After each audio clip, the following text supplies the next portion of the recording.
Okay, good morning. This is Colonel Joe Kirlin, retired USA, President of our Civil Affairs Association. I would like to welcome all of you to our 8th annual CAA Symposium. And if you please rise for our Pledge of Allegiance, I'll lead you in the Pledge of Allegiance. I pledge allegiance to the flag of the United States of America and to the republic for which it stands, one nation, under God, indivisible, with liberty and justice for all. If we now just take a moment of silence for our fallen comrades, and also to remember those who are in harm's way today.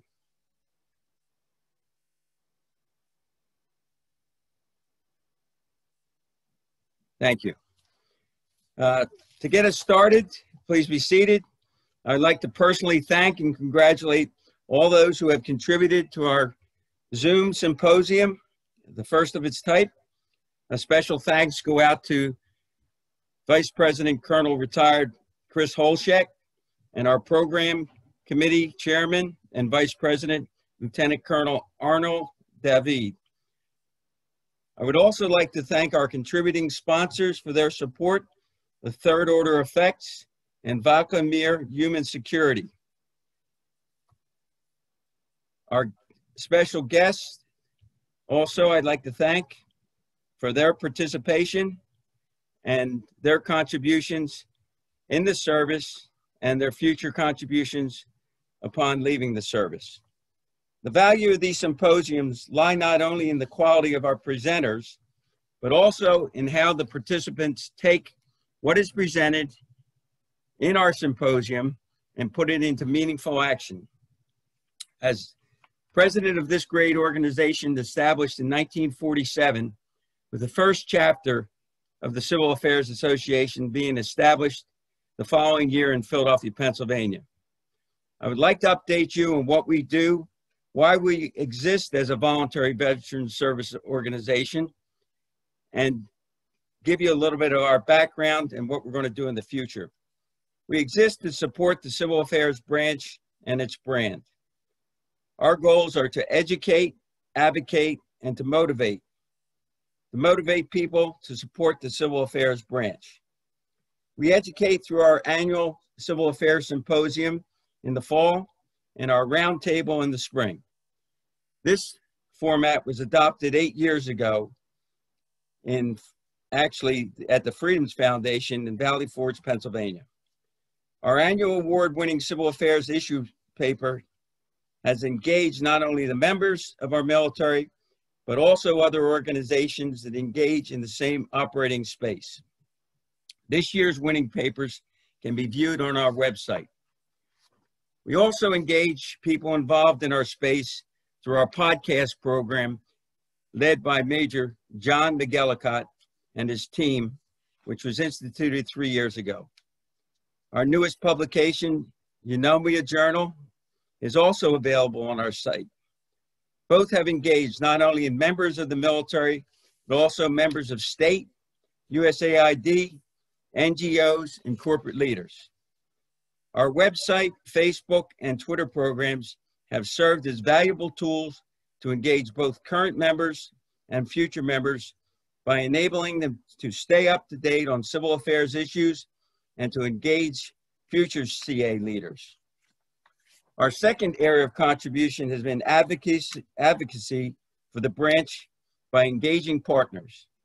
Our partnership with the AUSA, which was established 3 years ago, has enabled those who joined the Civil Affairs Association to get a 1-year free membership in AUSA and to continue renewal after its first year.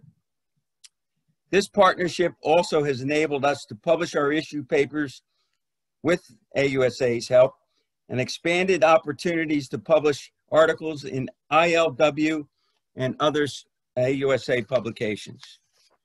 Other outreach programs have included working with the PKSOI at the Army War College, the Reserve Officers Association, the Military Officers Association of America, the Global Leadership Coalition, the Peace Institute, and a new initiative with the Marshall Fund.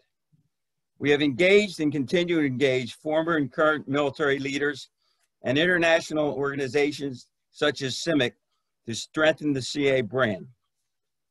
The last area of emphasis has been to motivate soldiers, Marines, and organizations previously mentioned to grow with us. In this era of transformation, with emphasis on the futures such as robotics, AI, space operations, and also domestic requirements, the demand for civil affairs in competition, conflict, and competition only has heightened our involvement in the human domain.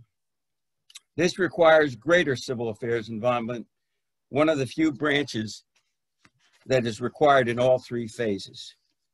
To recognize our soldiers and Marines, we have ramped up our Winfield Scott Awards program, led by Lieutenant Colonel Sue Gannon.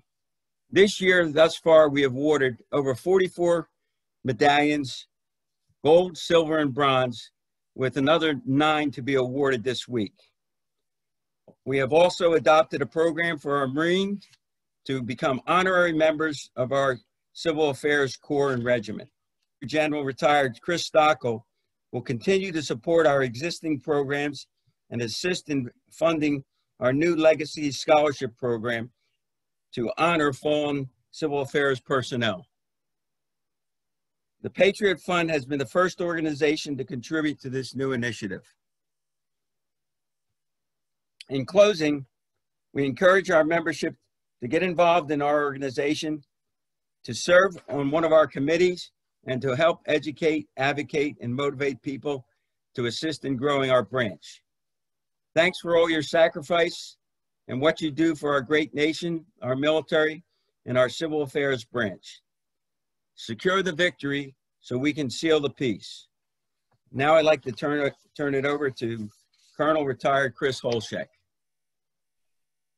Joe, thank you very much for those opening words, and I can't emphasize enough, for those of you who have been involved in the association in the last few years, there has been just an incredible amount of growth in the platforms that we have, in the impact that we've had, and if you aren't a member, you should very much consider membership.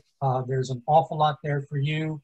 One of the things that we take very seriously here, and this is why we have the symposium, is to provide platforms, especially for our younger members of the Civil Affairs Corps, for what Major General Sontag once called intellectual capitalization, and what Major General Guthrie, the most recent prior USACAPOC commander, called intellectual readiness.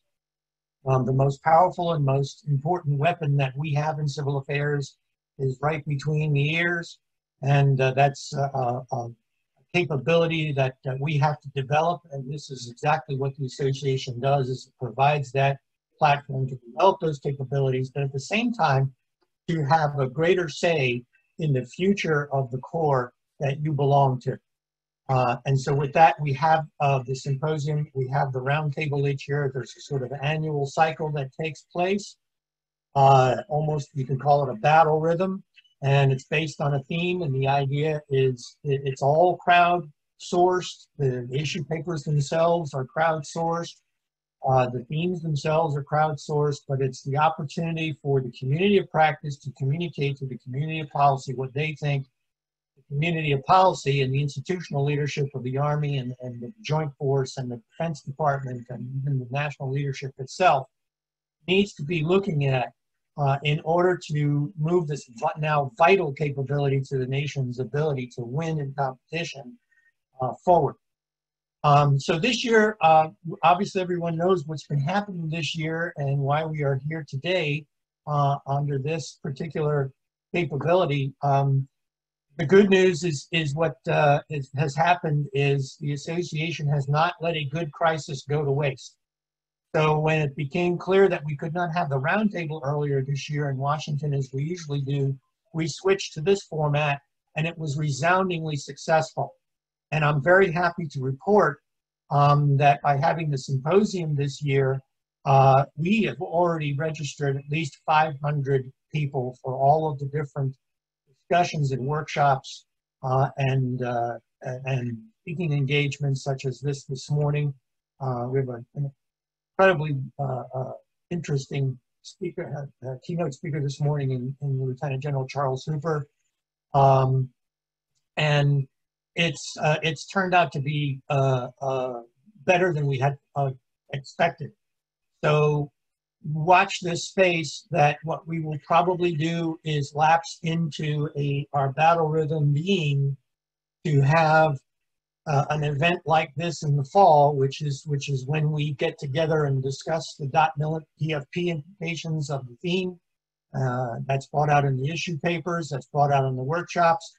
We're institutionalizing the workshops so that everybody has a place at the table and can expect that. All the major constituents of civil affairs, which includes the first workshop today, which includes obviously the civil affairs proponent down at Fort Bragg, so we can hear the latest and greatest from them and have input to some of their processes. The most important command in civil affairs, which is USACAPOC, they have a panel, or they have a workshop that belongs to them this afternoon, so they're going to have the opportunity to hear from their new commander what his vision is in moving 80% of the Civil Affairs Corps forward. And then the other panels that you'll have tomorrow, you'll have a panel on the NCOs, which again has become institutionalized. So the backbone of civil affairs, as much as the Army itself and the Marines itself, gets their place at the table. They get to weigh in. And then last but not least, the young or junior leaders who are working out currently in operations. So we get direct feedback from the operational field from our young leaders in Civil Affairs Corps on what is going on and what we should be taking note of.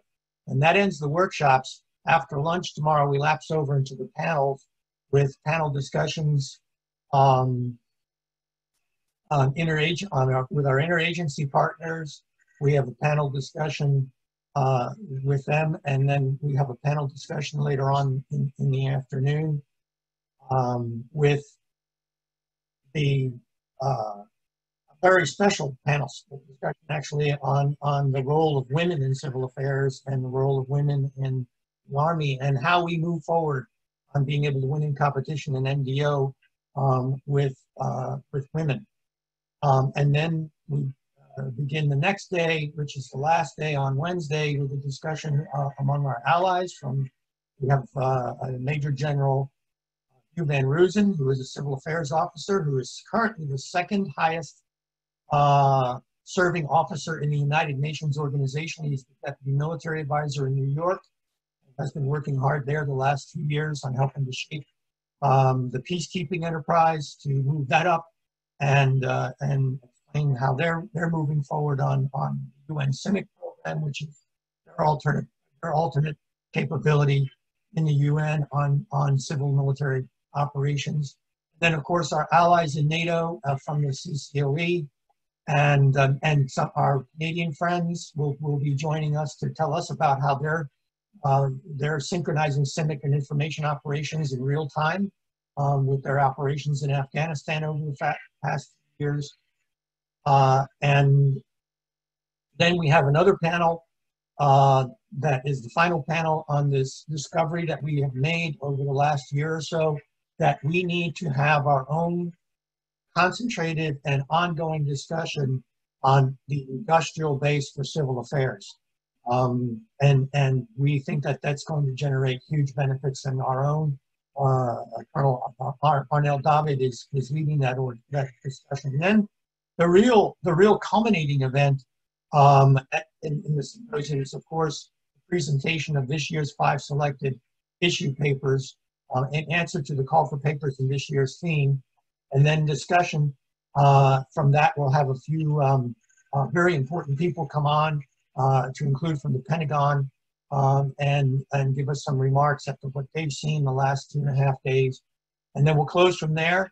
We'll publish the issue papers over the winter, and we'll have a roundtable. Hopefully that will be a live event, and we're going to try to synchronize that with the PSOI, Peace and Stability Operations Training and Educational Workshop next year. and that will be in either Washington or in Carlisle. And if you're not sure whether you want to join the association, at the very least, go on our website and sign up for all of the notifications and emails so you can stay in the loop. But I think you're going to be very pleasantly surprised when you see all the things that we provide our members in the CA Corps in general that you should consider becoming a member. With that, I now turn the floor over to the man in charge for the rest of this morning's discussions and our keynote speakers, and one of our vice presidents and retired Army General, Major General Daniel Ammerman, good battle buddy of mine in Iraq. We served as co-battalion commanders together. We're also fellow Harley riders. And with that, Dan, please take the floor. Okay. All right. Thank you very much, Chris. Guys, just a little bit about myself. I started out as an infantry officer, but following that was in civil affairs for about 23 years. Started with the 432nd Civil Affairs Battalion, eventually commanding the 432nd Civil Affairs Battalion, and that's where Chris and I think linked up for the first time. Subsequently, I was with the 308 Civil Affairs Brigade, commanded the 304th Civil Affairs Brigade, the 353 Civil Affairs Command, which is where I happened to meet our keynote speaker. And then final assignment was commander of U.S. Army Civil Affairs and Psychological Operations Command. My final assignment of the Army or military was in 2019 at U.S. Transportation Command as the J9 and also the commander of the Joint Transportation Reserve Unit, so the reserve forces that supported U.S. Transportation Command, and retired in 2019 with a little bit over 38 years in service. Since then, I've been vice president here at Civil Affairs Association, and I have oversight over the both the membership committee as well as the chapter committee. And with that, I'd like to start with the introduction of our guest speaker. And I think we're very honored today to have Lieutenant General Retired Charles Hooper is our keynote speaker. I'm going to read just a few items off of his bio because he's had a very remarkable career. He's one of the nation's foremost experts on U.S. security cooperation, security assistance, foreign military sales, and the Chinese military. He has over 30 years of experience in security policy formulation and execution. Also China's military and defense industries, India's defense sector, strategic intelligence, security and cooperation, sensitive negotiations, foreign military sales, education and transformational leadership. Started out with the 82nd Airborne Division, as well as the 25th, as well as the 25th Infantry in his operational assignments there. Fluent in both Chinese and also Arabic, and served as a U.S. military officer in both China and in Egypt.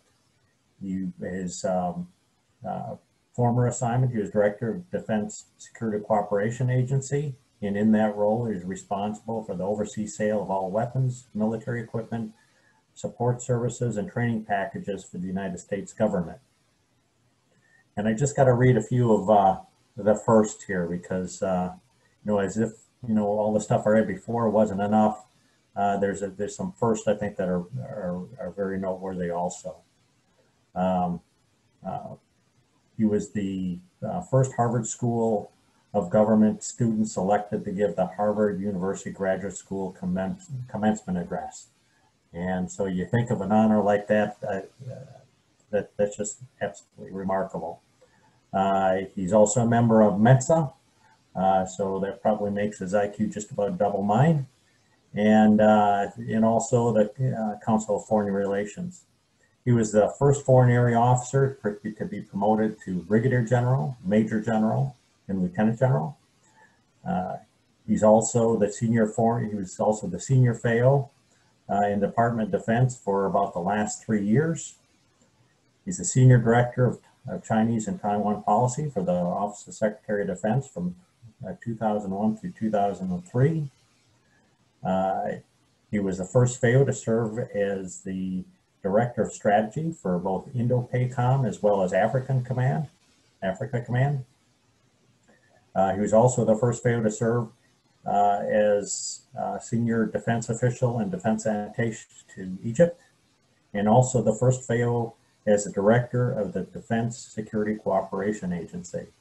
So, you know, one of the things that I had read out on LinkedIn, and I agree wholeheartedly, is one of the comments from one of his former supervisors was that Hoop is a national treasure. And you'd think that was a little bit over the top, but as I read everything here in the bio and from what I know of General Hooper also, I think that's indeed true. So we're very honored to have you speak with us today. And so I'll let you get started with your comments, sir. Well, excuse me. Good morning, Major General Ammerman, Dan, Chris, Joe, and distinguished members of the association. Everybody, give me a thumbs up. Can you hear me? Good. I'm from New Jersey, so I'm really loud, and I wouldn't be surprised if you could hear me even without the electronic enhancement. So I'll get started here. Well, good morning, everyone. It's fantastic to be here. Thank you, General Ammerman, for that wonderful introduction. So we'll get right into it. So the title of my comments is Beyond Random Acts of Kindness. And I'm going to cover that a little bit later in my presentation, but I wanted to begin by sharing with you, as a career foreign area officer and a security cooperator, my thoughts on where we stand with respect to military engagement at the strategic level writ large. And so I will tell you that in the last 3 years, during my tenure as director of the Defense Security Cooperation Agency, and I should tell you, many people associate DSCA with merely foreign military sales, weapon sales, but I would tell you that the exact charter of the director of DSCA is to be the executive agent for all security cooperation and military engagement in the Department of Defense. And a lot of people don't know that, but I wanted to share that with you as we get into a discussion of how our civil affairs brothers, psychological operations, and others conduct military engagement. So in the last 3 years, I think we have come closer to achieving a common synchronized national security narrative than in the previous 30 years. And I've been doing this, as General Ammerman said, for quite some time. I am a security cooperator for career security cooperator. The National Defense Strategy, with its 3 simple lines of effort, has finally provided us a clear, unambiguous roadmap to guide our overseas military engagements. And that was important. By now, many of you are familiar with the National Defense Strategy, particularly line of effort number 2. That is strengthen alliances and attract new partners. And from my perspective, that simple, elegant statement has done more to synchronize our security cooperation, security assistance, civil affairs, and information operations than any other order or directive I've experienced or received in my entire career. And I know that's a pretty all-encompassing statement, but I'm going to go on to talk about why I believe that. As DSCA Director, responsible for coordinating joint security cooperation and foreign military sales, LOE 2, line of effort 2, strengthen alliances and attract new partners, meant that we were finally, Army, Navy, Air Force, and Marines, all speaking from the same strategic page. And that's not something that I had seen before that in my entire career as a FAO and a security cooperator. Now, the first thing we need to understand, and this is the first thing that I came to terms with when I was director of DSCA, is that there is a uniquely American approach to security cooperation that distinguishes us from our global strategic competitors. And I'm not going to mince words here. I'm talking about the Russians and the Chinese, okay? And that uniquely American approach to security cooperation is based upon the principle that by strengthening our allies and partners, we are, by extension, strengthening our own security posture. Now, alliances are nothing new. I mean, we've had alliances and military alliances since the Greek city-states aligned themselves together to fight the Persians. And providing weapons and selling weapons to another country, that's not anything new at all. People have been selling weapons since the first caveman sold the second caveman a better club. But the premise that by assisting your partners and allies in security, providing them capabilities, engaging with them, you are by extension strengthening your own position. That is uniquely American. And I'd like you to think about that as we go on. Our alliance-based approach to security requires at its core a shared understanding of and a commitment to common ideals and values. And this understanding and commitment must exist both in the civilian and military populations of our allies and partners. And this is where this whole concept of civil engagement and civil affairs comes into play. Political military alliances exist to provide collective security against a common threat. However, alliances are also values-based. The United States and like-minded nations are renewing and forming new bonds, not only to respond to shared security challenges, but to demonstrate shared commitments to core ideas and values. Now, despite the wording of the National Defense Strategy, from a security cooperation perspective, the challenge is really not attracting new partners. Now, I've been all over the world, and most nations, given a choice, would choose US systems and US technology. And in fact, the total inventory of US weapon systems worldwide, that is, the total inventory of all countries that have US weapon systems, is about $500 billion. $500 billion with a T, dollars. So the attraction to the United States is already there. The challenge is in establishing and retaining new partners, pulling partners away from their traditional allegiances to the Russians and the Chinese and bringing them over from the dark side to the light side. In this context, what I mean by establishing is defined as constructing the legal, financial, education and training, logistics, and technology security foundations necessary for the partner to procure, receive, employ, operate, sustain, maintain, and secure modern US weapon systems. Okay, now let's take it as a whole, all of those functions I just talked about, okay?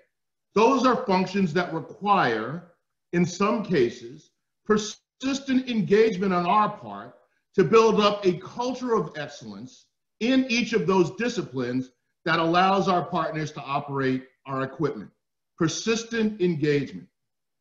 Now, when I talk about retain, I define retain as ensuring our allies and partners perceive the long-term strategic and economic value in maintaining a relationship with the US through shared systems and technologies, but also ideals and values.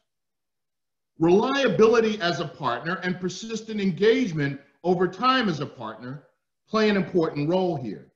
To that end, military engagement in the form of civil affairs, psychological operations, information operations, the State Partnership Program, and international military education and training are all essential elements of the successful execution of National Defense Strategy LOE 2, strengthening alliances and attracting new partners. What is alliance management and partnership if not the demonstrated, and I'm using quotes from Civil Affairs here, capability to consolidate military and security gains into long-term political and civil outcomes before, during, as well as after decisive military action. So when you look at some of the definitions of civil affairs, they fit neatly into and are a component of this idea of persistent engagement to strengthen the capabilities of our allies and partners. Alliances and partnership management is in many respects a journey and not a destination. Consider how long we've been in Korea, Germany, and some of our other strong allies.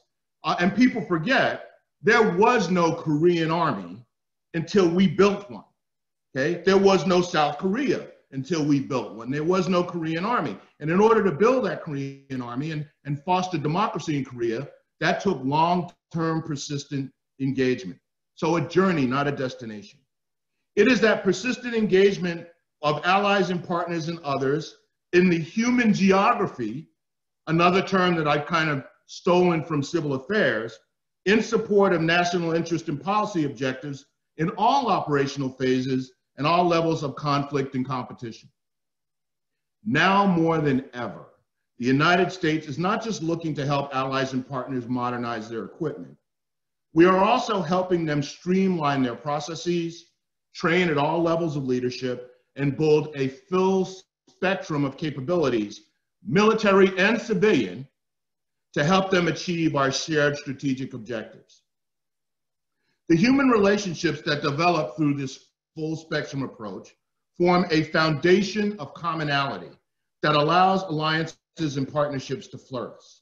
And what I mean by a foundation of commonality is, just because you sell somebody an F-16 or an Abrams tank, that doesn't mean they have that capability. The real foundation of commonality, seeing the world through the same cockpit canopy or the same sight reticle in a tank, also comes from a shared approach to management, a shared approach to installation and facilities maintenance, supply chain logistics, and a number of other functions that help our allies and partners to essentially see the world the same way that we see the world. And that is the glue, the catalyst that strengthens and pulls together the building blocks of alliances and partnerships. As former Secretary Mattis, my old boss, used to say, we don't buy our friends. In other words, just selling them weapons doesn't make them allies and partners. We earn our friends through working with them across the full spectrum of security capabilities. Conversely, partner nations must perceive that the cost of transitioning to a US competitor, the Chinese or the Russians, strategically, diplomatically, militarily, and economically as prohibitively high, not only in terms of lost access to US weapons technology, but also in terms of human capital and infrastructure development, institutional capacity building, economic opportunities, and personal relationships. Let me put it simply for you. We have to convince this country that the loss of their state partnership program or their civil affairs engagement is not worth risking over buying some cut-rate Russian system. So it's not only that fear of losing US weapons, but it's that fear of that full spectrum of engagement that enriches them and helps them to build capabilities across the spectrum of security.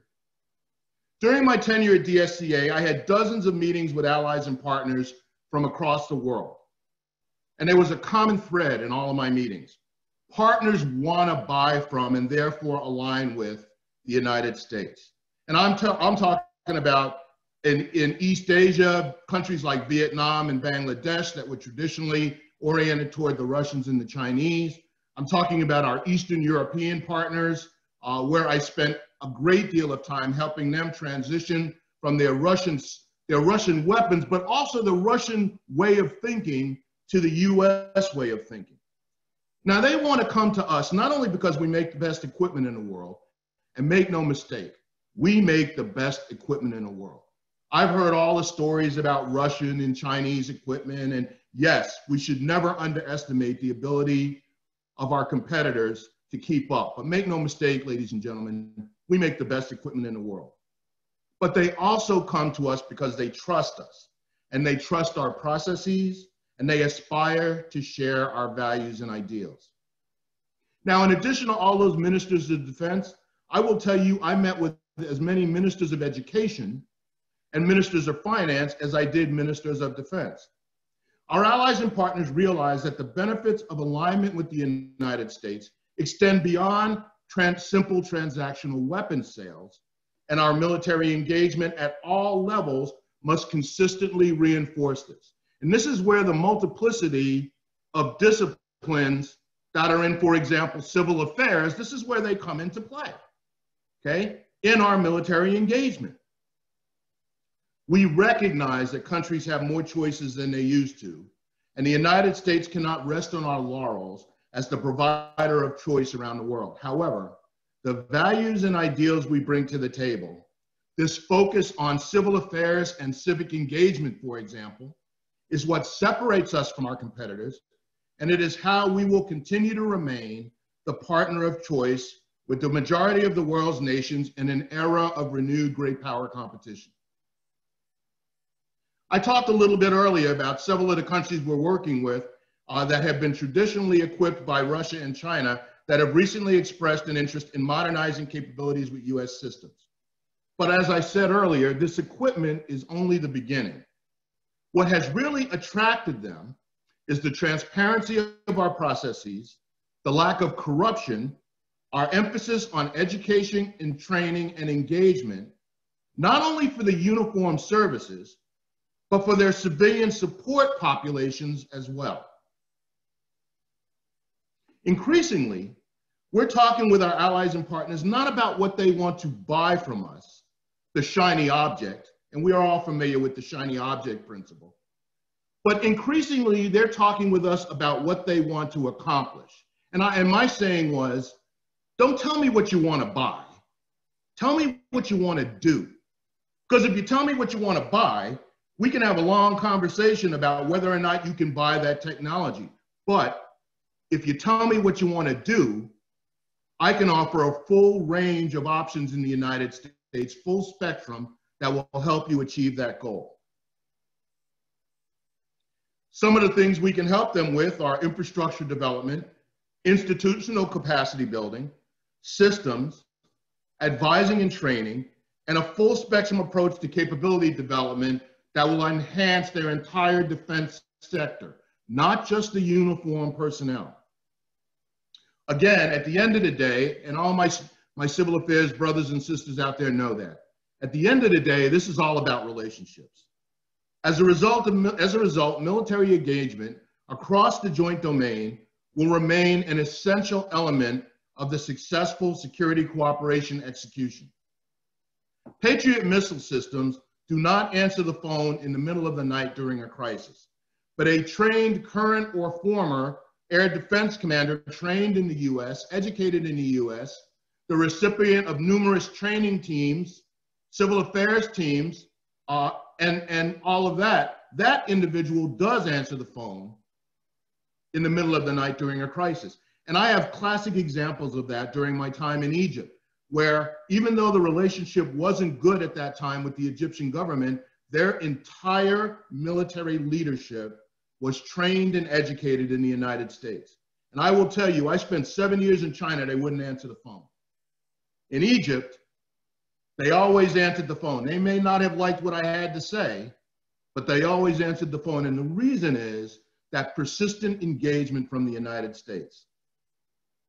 That Patriot missile system I talked about can't operate without a trained and educated budget analyst, accountants, mechanics, supply techs, or personnel administrators. The base cannot operate without clean water, functioning infrastructure, and yes, even housing and schools for the families of the military personnel. As our equipment and systems become even more complex, it's absolutely critical that we focus on the human capital that forms the bedrock of all partnerships and alliances. Now, I'm really proud that as DSCA director, I took the lead during this transformational time to build and sustain partnerships that directly support our national interests. Civil affairs was and is an important part of that effort. While our work in the past may have been considered merely complementary to our national security and national defense strategies, I think at present, psychological operations, civil affairs, foreign area officers, information operations, state partnership program, and security cooperations officers are all front and center in the foreign policy discussions. Security, cooperation, and military engagement have truly become tools of first resort now instead of merely an afterthought as they were sometime in the past.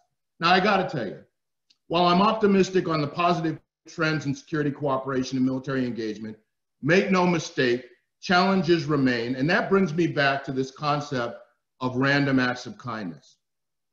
Now, random acts of kindness is the phrase that I have always used to describe the fact that information operations, PSYOPs, civil affairs, FAOs, special operations forces, our cyber, state partnership, the service schoolhouses, DIA, and a number of other actors just in the Army are all in the business of information operations and military engagement, all with the best of intentions, but rarely acting in synchronization and coordination.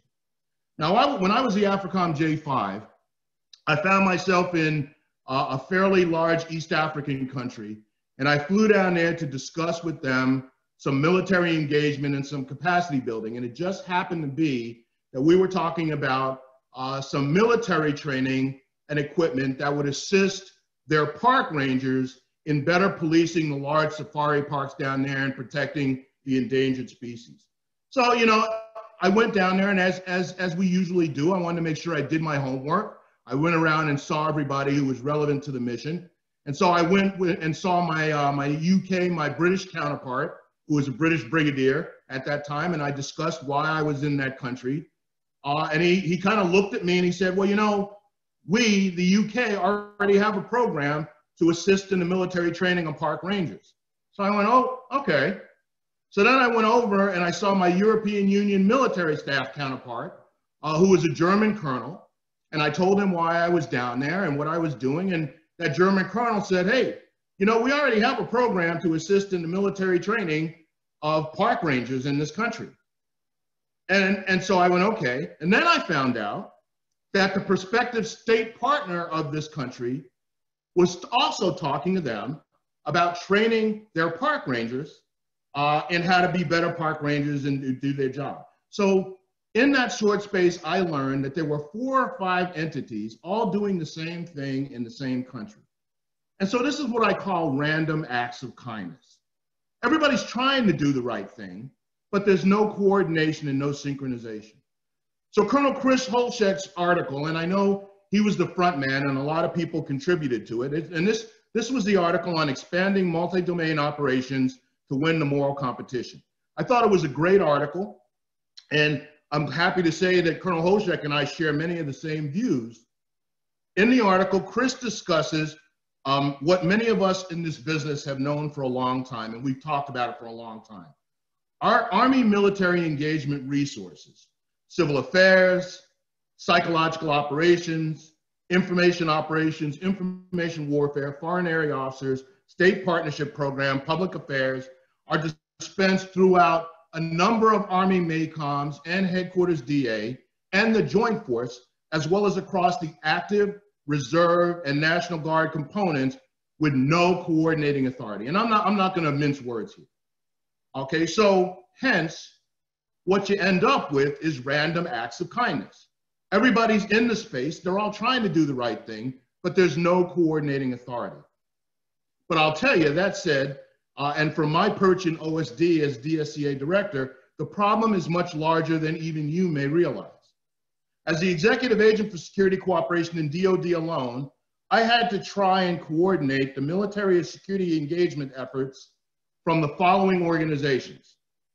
Directly from the Secretary of Defense, when he made, for example, a promise to a foreign military leader, the Undersecretary of Defense for Policy, my own agency, DSCA, the Deputy Assistant Secretary of Defense for Security Cooperation, the Undersecretary of Defense for Acquisition and Sustainment, which has their own International Cooperation Office, the Geographical Combatant Commands, Southcom, Northcom, EUCOM, Indo-PACOM, AFRICOM, and their service component commands.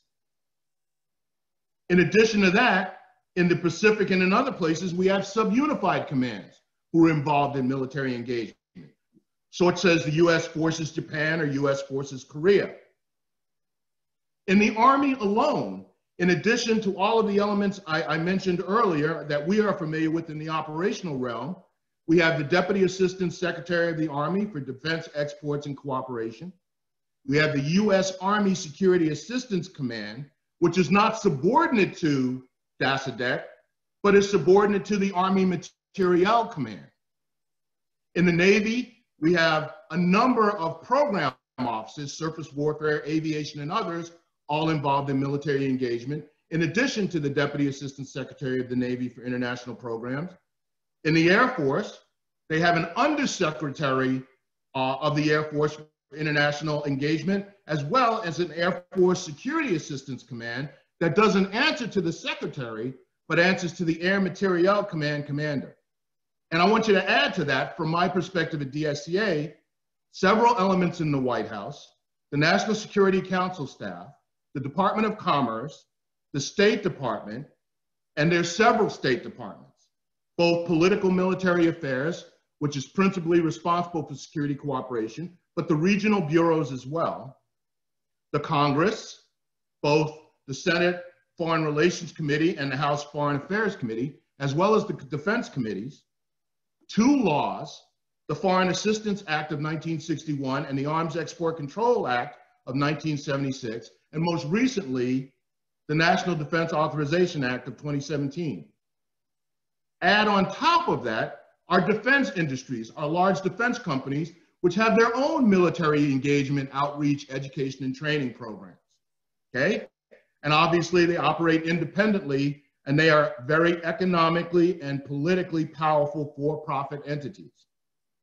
And let's not forget our allies and partners, who are both donors of military engagement in the case of France and UK, or recipients of military engagement in the case of many other countries, including in some cases our European allies. They all get a vote. So the point I'm making here is not so much to diagram the problem, but just to give you an idea of how immense the coordination issues are at the strategic level for military engagement, which is why when you go to a country, you find out there are 6 or 7 entities in that country doing pretty much the same thing. So I don't want to waste your time just diagramming the problem. We'll talk a little bit about some of the recommended solutions and some things that I did. Now let's face facts. It is unlikely that we will see the formation of a cross-domain coordinating authority for military engagement in the Army, much less the joint domain. That's just my opinion, and I welcome your comments on that. So what can we do? So I want to share with you some of the techniques that I used, understanding that I was given the responsibility for coordinating these types of activities, but not the authority to do so. 4 things I want to talk to you about today, and I think they're applicable in the Army as well as in the joint domain. The first is collaboration and transparency. Seek out those that are operating in the same space, our Marine brothers in particular. Over-communicate. Let's raise the level of transparency and communication between civil affairs, USACAPOC, FAOs, embassy country teams, our Marine brothers and others. Let's build trust and confidence. Let's identify redundancy to reduce suspicions and frictions that somebody's trying to attack somebody else's rice bowl. The second thing I'd like to talk about is compromise, wherever possible. Look for what I call the zone of potential agreement. Find ways to cooperate, pool resources, and combine missions. And I executed a lot of that during my time in DSCA. The third thing is avoid confrontations and standoffs. Quite frankly, there are times where it really doesn't matter who's in charge, so long as good work gets done and we cooperate to get it done. And the fourth idea or a suggestion I want to leave you with is create value. Make sure that everyone walks away from every coordination meeting and every encounter feeling like it was useful and productive, if not profitable for them. I had the occasion to work across the services in the joint domain. For example, when we established the civilian career field for security cooperation, which we did at the beginning of this year. There had never been one before. And let me tell you, the Navy, the Air Force, Marines, and even the Army were really suspicious of a DoD-led GS career field for security cooperation. But by employing these 4 suggestions, and working across domain, I was able to get all the services to agree to it. And we now have, for the first time, a GS civilian career field for security cooperation and a defense security cooperation university, first DoD university since 1991, the Defense Acquisition University, okay? So all of this will go a long way towards ensuring increased and future collaboration and cooperation amongst all of those of us in the military engagement domain. Now, the bad news is we still have a long way to go to have more effective coordination and synchronization of military engagement in our full spectrum security cooperation operations, not only in the Army, but across the joint, interagency, intergovernmental, and multinational domain. There's no question about it. We must be vigilant to reduce random acts of kindness, redundancy and duplicity, and break down stovepipes and strive towards increased transparency and coordinated military engagement operations. But what I said in the beginning is important. This is a journey, not a destination. The great news is that our acts of kindness, and I don't mean that in a derisive sense, whether random or coordinated, that result from our military engagement activities, be they civil affairs, PSYOPs, IO, IW, FAOs, SF, public affairs, ICB, all of these acts of kindness are one of the most potent tools that the United States has in our security cooperation toolbox. They are what sets our values-based approach to security cooperation above and apart from our strategic competitors. Look, we're not going to win this great power competition by trying to out-Chinese the Chinese and out-Russian the Russians. And we don't need to. We will win by leveraging our unique characteristics and strengths of the US approach. First among those, I've always believed, is military engagement. As a FAO, I'm proud of the great collaboration and cooperation with my civil affairs brothers and sisters over the years, and I look forward to seeing the increasingly important role you will play as security cooperation assumes its rightful place as a tool of first resort in strengthening our alliances and partnerships. I look to see civil affairs, growing. I'm a vocal supporter of adding a civil affairs component to our country military teams at embassies worldwide. And I'm open to discussing that if we have questions and answers.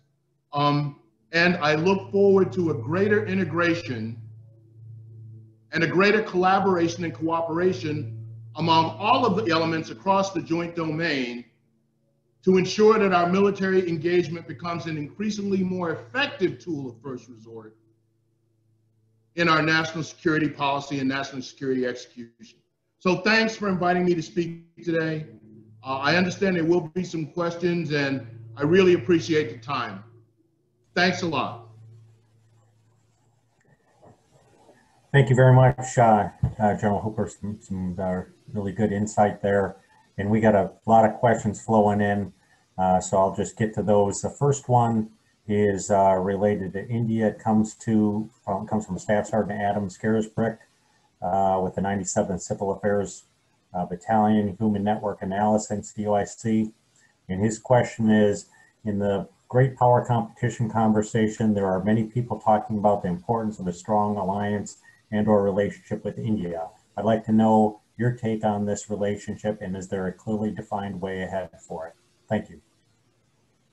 Well, let me start off by saying that by quoting my old boss, General Mattis, because I believe this fully, and history is replete with examples of this. Countries with strong alliance structures survive and thrive. Countries without strong alliance structures do not. It's just that simple. And I will tell you, regardless of what you may have read or heard, I received my marching orders when I took the job in 2017, and they were very simple. Improve the coordination of our security cooperation activities. Make FMS, foreign military sales, move faster so we're more competitive against our strategic competitors and our great power competitors, and strengthen alliances and partnerships. And during my entire tenure from 2017 to 2020, that never changed. No one ever came back to me and said that we've changed the directive.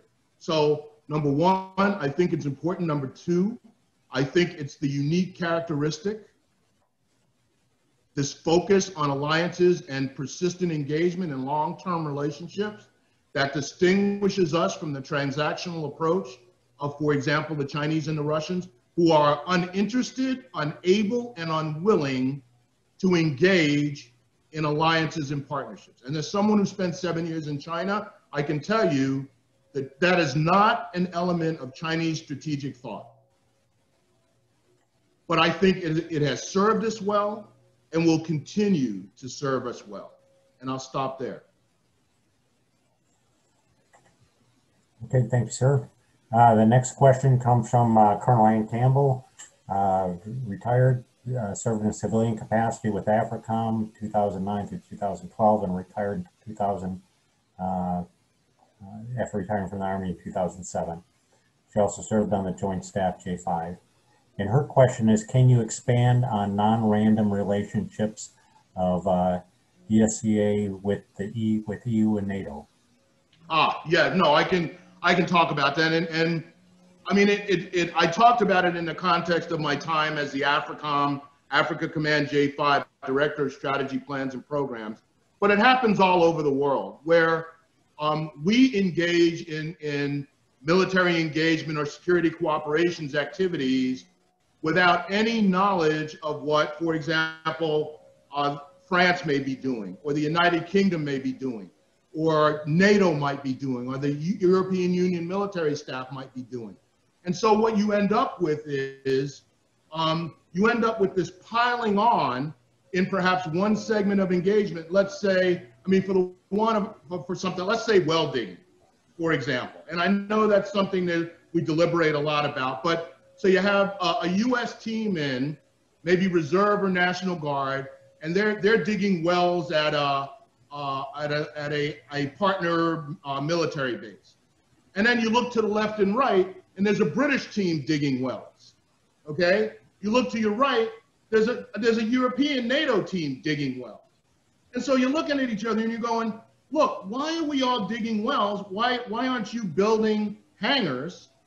You know, I'll dig wells, you build hangars, you build barracks. But because there's no mechanism for coordination, you end up with these redundancies that waste time and waste resources. When I was in AFRICOM, we were looking at the reconstruction of the Libyan military. And this was after Operation Odyssey Dawn.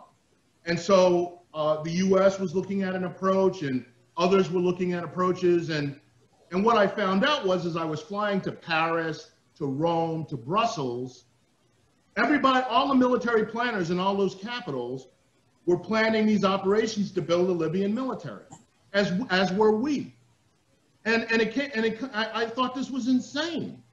Why don't we all get together and coordinate, and you do A, you do B, you do C, and we'll have periodic meetings to coordinate our activities to reduce waste and redundancy and to create synergy between our missions. And the same thing happens, I mean, the same thing happens sometimes, I think, in military circles. You'll have the Army component has coordinated activities to do X training with X military.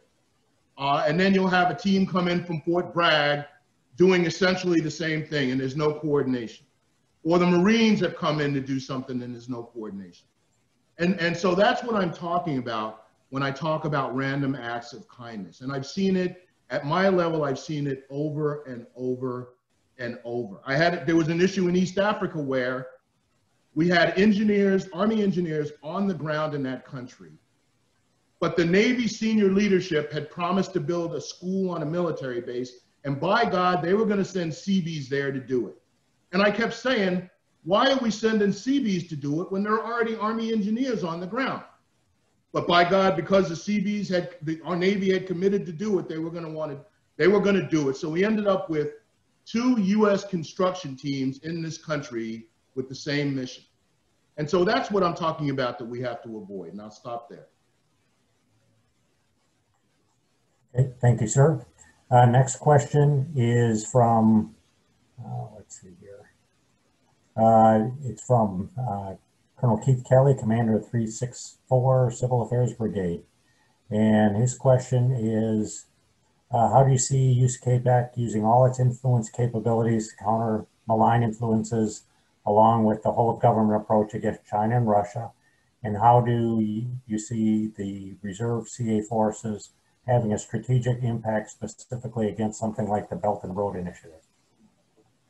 Well, and that's a very good question. And I'm not going to presume here. I know you guys, part of the mission of the symposium is to discuss the future of civil affairs, the future of USACAPOC, and the future of the division of labor between the reserve component, the National Guard, and the active component. And so I'm not going to sit here and pretend that I'm an expert on those things. What I can say is this: in terms of strategic impact, I would first of all like to see a better, and we're going to have to do this voluntarily because I'm not optimistic that there'll ever be one single authority, even in the Army, that will have coordinating authority for all these events.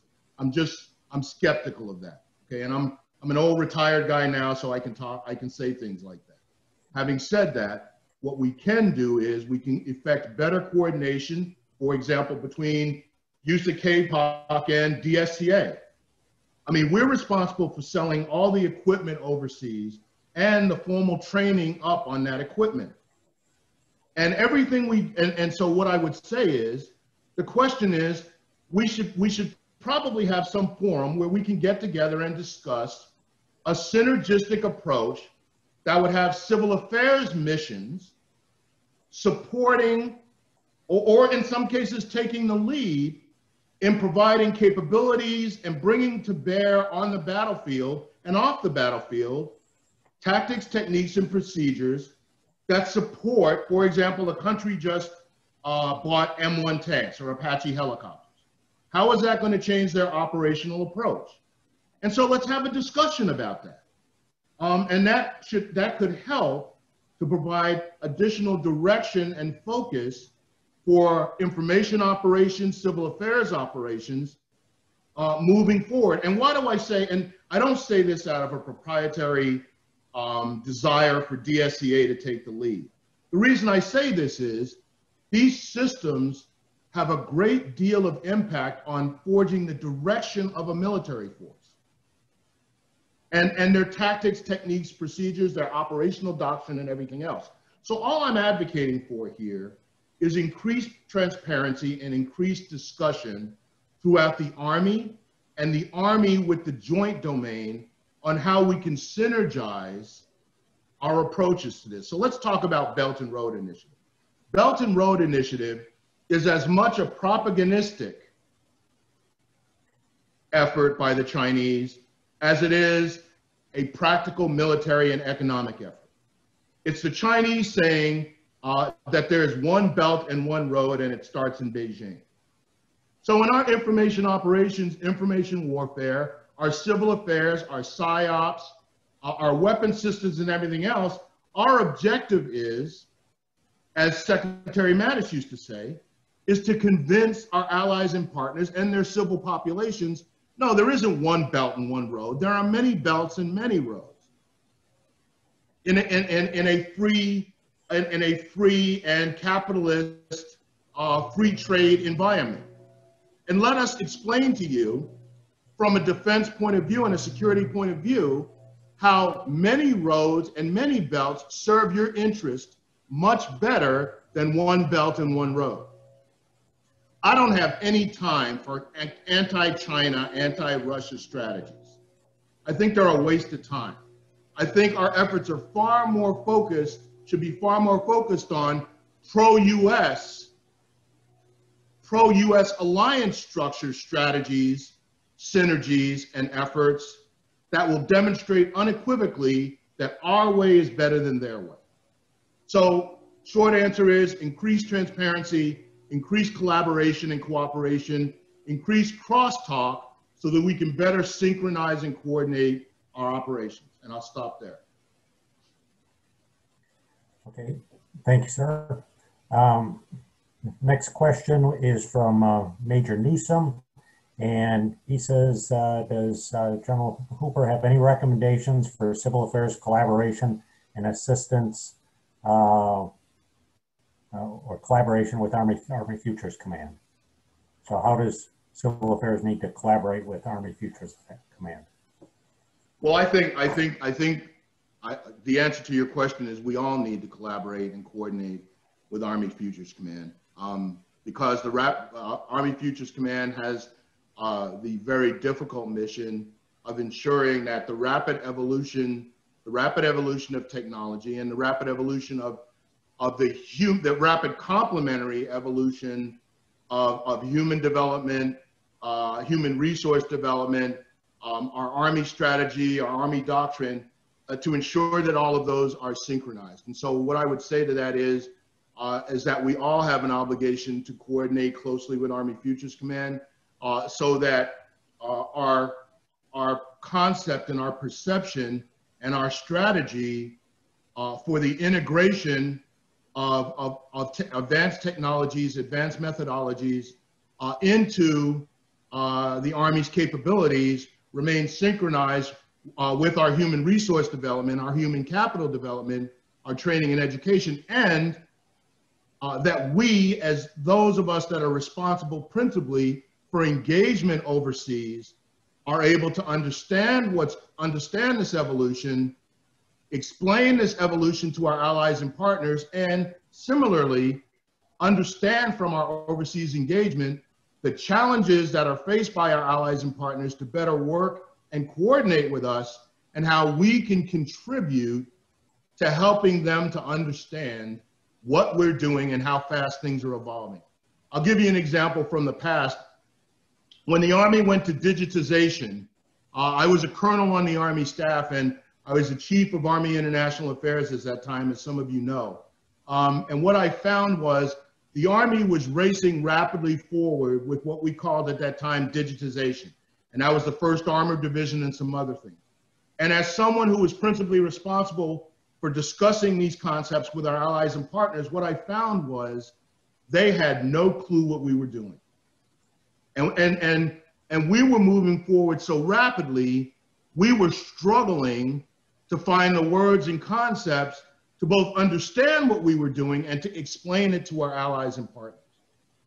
And so the short answer to the question is, civil affairs, PSYOPs, IO, IW, all of those of us who are vested in and engaged in the war of ideas, the war of hearts and minds, we need to understand where the Army is going so that we can internalize that, and that we can both explain it to our allies and partners overseas, but more importantly, come back and explain to our Army, hey, these guys are just not getting it, okay? We're racing so far and so fast ahead of them that we're not going to be able to operate, to have interoperability, because they don't have a clue what we're doing.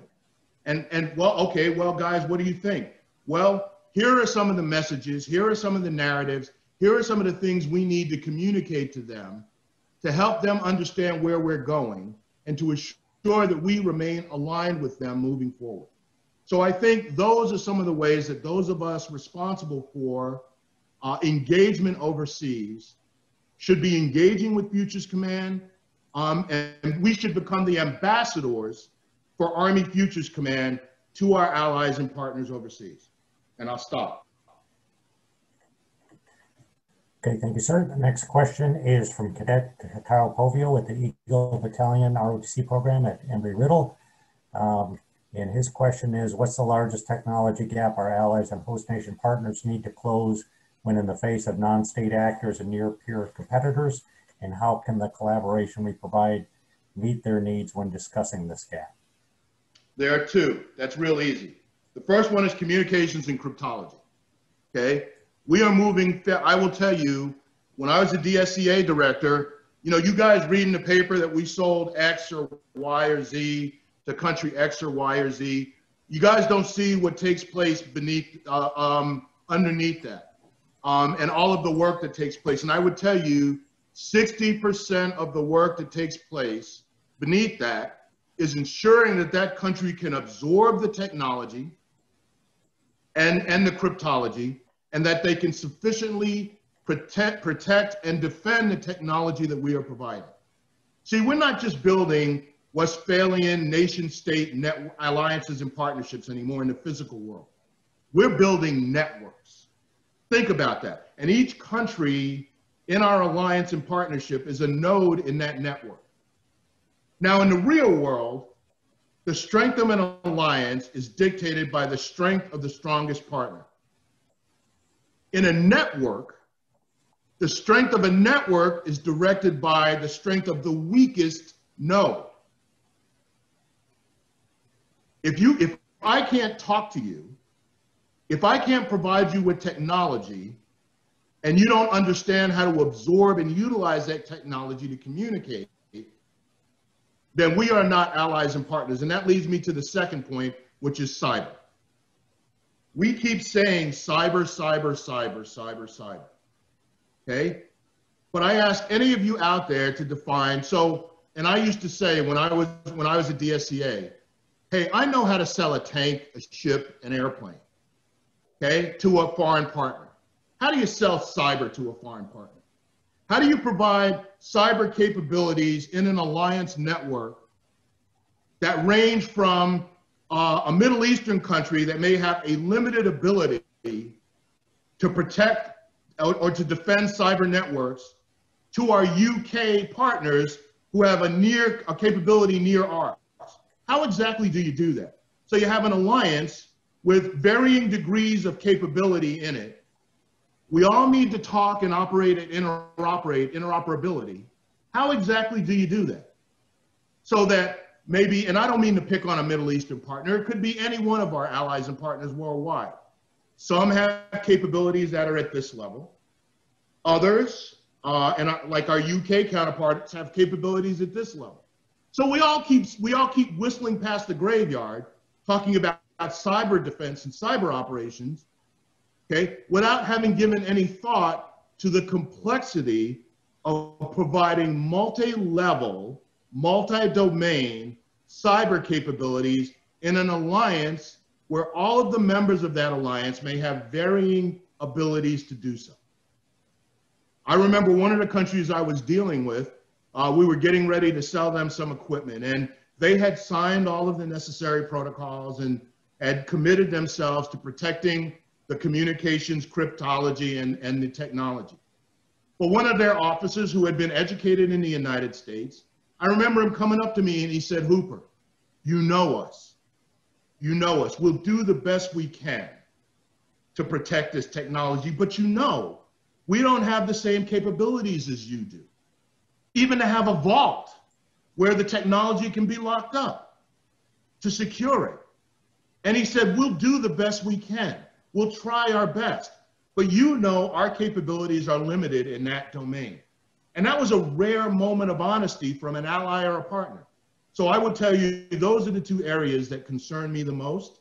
I think we're moving forward, making progress. But we need to stop whistling past the graveyard and just saying it as if our saying cyber defense will make it happen. It won't. It's going to take a lot of hard work on everybody's part. And I'll stop there. Okay, sir. The next question is from David Leva, Contract Support, FMS U.S. Naval Air Systems Command. He says, "I noticed you're the first fellow to become the head of DISCA or DSCA. What would you recommend for civilian reserve component career progression within DSCA if you're not currently in the agency? What schools, assignments would shape you to be in that? What do you recommend?" That's a great question. And the first thing I tell you is, I would tell you to go to dscu.mil. I'm very proud of the fact that we now have a Defense Security Cooperation University on 2 campuses, one out at Wright-Patterson Air Force Base. You might remember it as the old DISAM or DISC, Defense Institute for International Security Studies. It's now a university because you can't, why a university? It's not semantics. As our acquisition brothers and sisters learned in the 1990s, you cannot have a career field, an art and science career field, unless you have a university. And when I proposed this idea, a lot of people said, well, we'll just do some classes at DAU. And I said, no, you can't have a career field without a university. So the first thing I do is I direct you towards the Defense Security Cooperation University. One of the things we did was people were afraid that we were going to waste a lot of money building Harvard on the Potomac. Was never interested in that, but we built a very robust online curriculum that's become even more strong and even more robust as a result of COVID-19. A lot of the classes there are online. You can register and take those classes. So number one, if you're a reserve officer, I'd look into taking those basic initial certification level courses at DSCU. That's number one. Number two, assignments. One of the things that one of my greatest disappointments was that I pushed really hard to better integrate the reserve component and the National Guard into DSCA, okay? And I was prepared to offer slots for reserve civil affairs officers as well as reserve state partnership or National Guard officers at DSCA. Why? Because in the case of state partnership program, I thought those officers coming out of bilateral affairs officers assignments had invaluable skills and experiences. Bring them into DSCA, let them sit in those regional teams so that they could say, hey, I just came from country X. You guys we're about to sell them Y. Here are some of the strengths that they have. Here are some of the weaknesses that they have. And here's how we can better craft their training and education and persistent engagement. And oh, by the way, they take that back to the State National Guard Bureau and say, hey, this is what DSCA is doing. This is what we're selling. These are the training programs. How can we incorporate this into the SPP, into our SPP annual program of exercises and engagement? Similarly, I would tell you civil affairs. Have some civil affairs liaisons and officers in DSCA. Okay, here are the things that are going on. Here's what's coming out of the Office of the Secretary of Defense and the Joint Domain with respect to key engagement and themes with countries X, Y, or Z. Here's the prioritization of those countries. Hey, you know, as we're planning our annual series of events and engagements, here's what else is going on. How can we best synergize and synchronize our efforts to be in line with what's coming out of the Office of the Secretary of Defense and the Joint Domain and the combatant commands? So the answer to your question is, I was never, unfortunately, there's a lot going on in the reserve component, obviously, a lot going on in the National Guard Bureau. We were in active discussions to do it, but it just never quite came about. But I remain a strong advocate of that, expanding DSCA to include those elements. And it goes back to, I had established very strong relations with our Marine Corps security cooperations counterparts down at Joint Base Little Creek. I talk to them all the time. The effort was this, to bring about closer coordination and synchronization in the military engagement security cooperation domain. I remain a passionate advocate of that, as you can see from my voice. So my first suggestion would be go to DSCU. My third suggestion would be, and I don't know if the videos are still up, but if you go to the DSCA website, I did a series of videos explaining all aspects of foreign military sales and security cooperation. A series of videos, they're on YouTube. Go back, take a look at those videos, and even those will spark, hopefully, ideas in your mind about how best to prepare yourself to make yourself competitive for an assignment or a job in security cooperation writ large or at DSCA. And I'll stop there. Okay, sir. The next question is from Dr. Briggs, a social scientist at USMC. And We excel at defense-related assistance with our foreign partners. Can you speak to efforts to assess the impact of our work, not just assessment of how much assistance we provide and how many programs, or more metrics about what impacts the programs in various countries? I actually can. One of the directives that we were given by the National Defense Authorization Act of 2017 was to do a better job of assessment and evaluation of security cooperations activities and military engagement activities. And it's something that I took very seriously. We have a GS-15, an SES that is responsible for assessment. We call it AM&E, Assessment, Monitoring, and Evaluation, AM&E. And the objective of AM&E was to try to find objective and subjective metrics to do a better job of assessing the effectiveness of our security cooperation with a very simple objective. If it ain't working, stop doing that and do something else. Now, I will tell you, we came up with a number of algorithms and a number of ways to further refine the objective metrics of security assistance and security cooperation.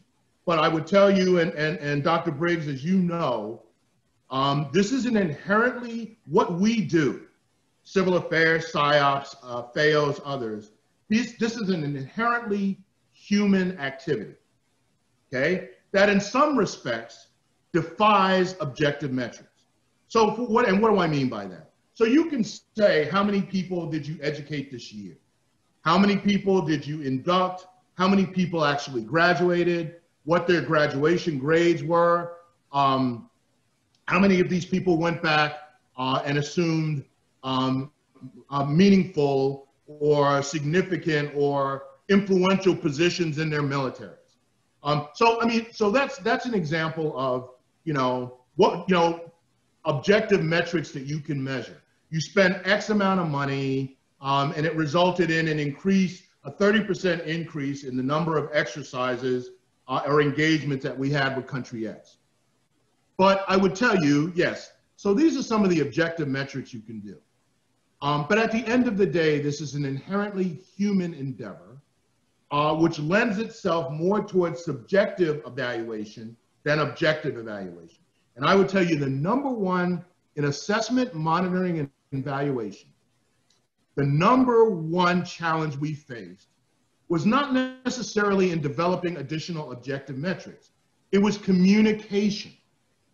Explaining to everyone for example, explaining to the Congress, explaining to others exactly what we were doing, how it fit into the overall strategic approach towards that country, how it fit into the overall goals and objectives for the United States or the Department of Defense in that country, and whether or not we achieved those strategic goals and objectives, okay?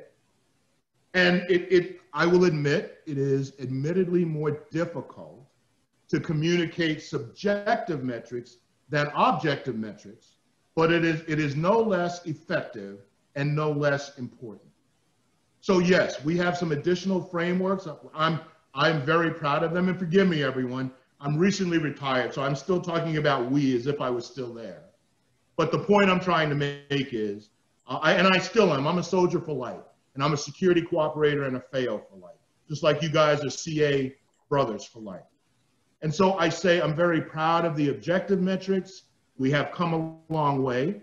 I will tell you the Congress and others were satisfied with the progress we were making on objective metrics for security cooperation, but we still have a ways to go. But communication is the key.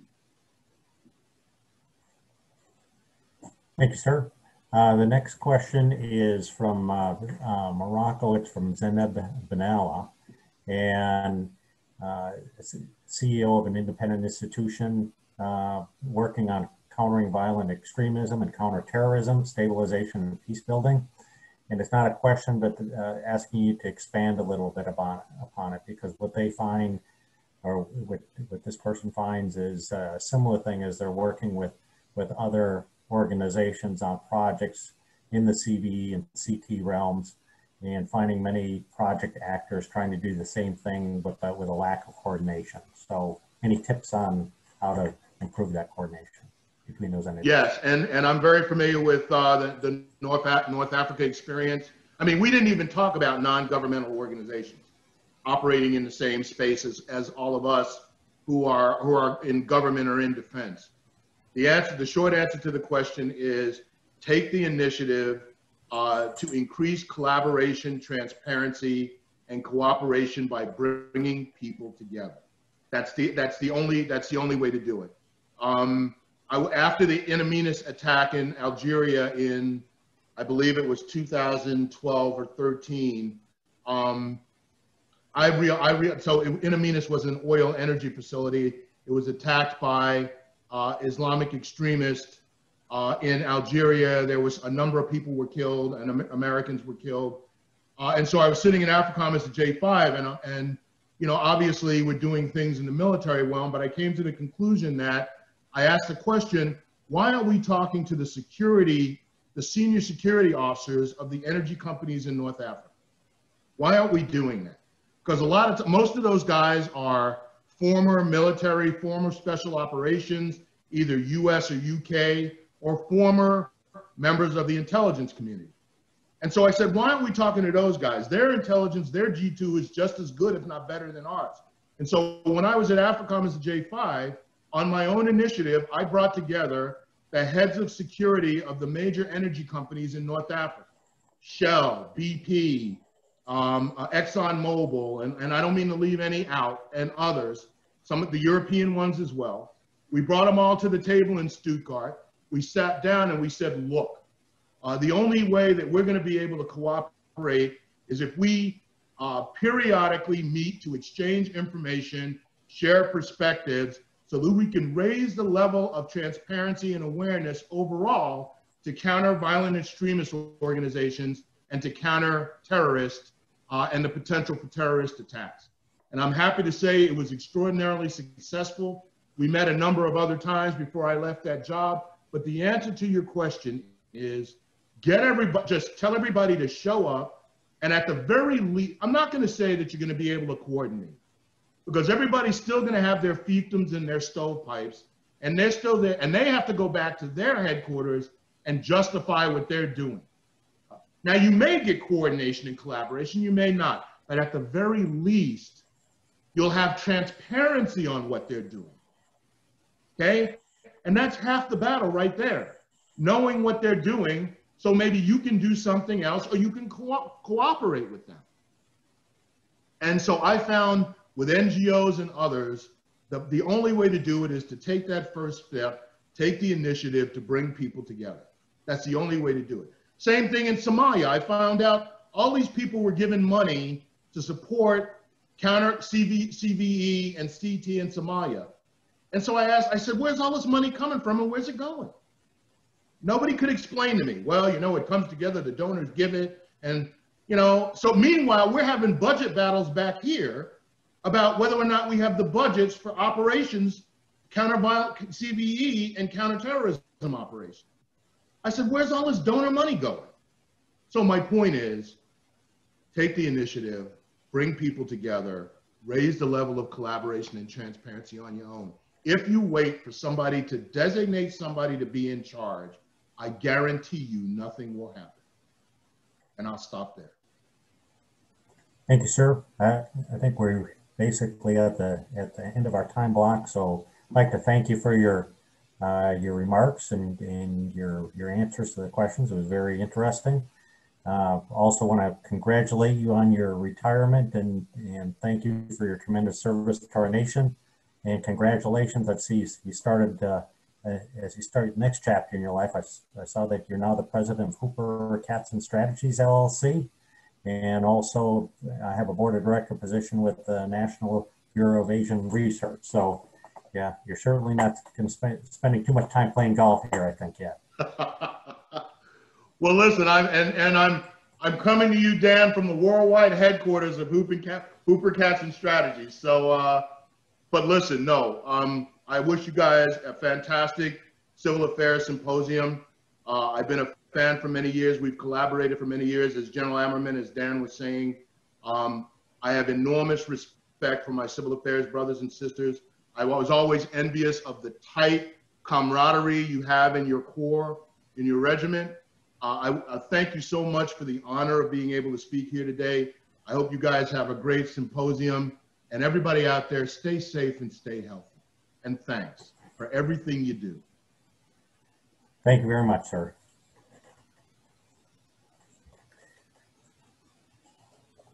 All right, we're going to move on then to our next speaker. So I get the pleasure of introducing our next speaker, and unfortunately it's going to be by video, but I'm introducing the 34th Chief of the Army Reserve and the 9th Commanding General of the U.S. Army Reserve Command, Lieutenant General Jody Daniels.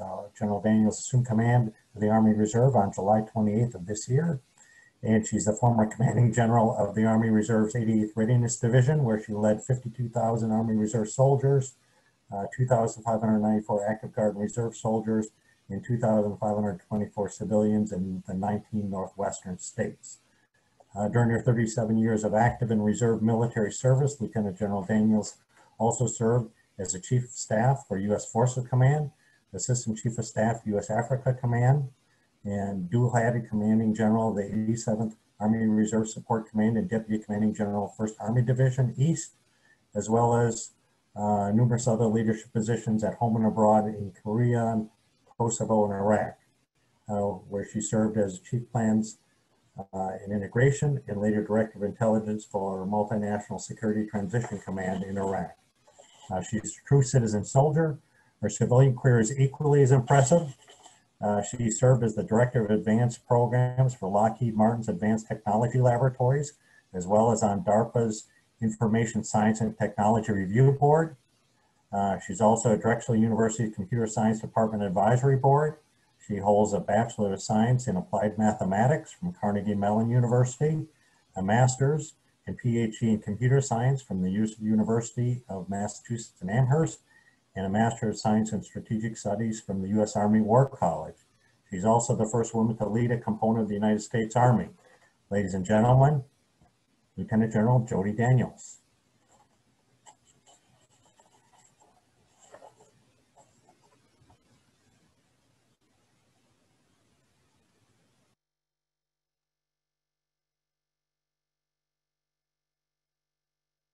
Thank you for that kind introduction, and good morning to all of America's warrior diplomats out there.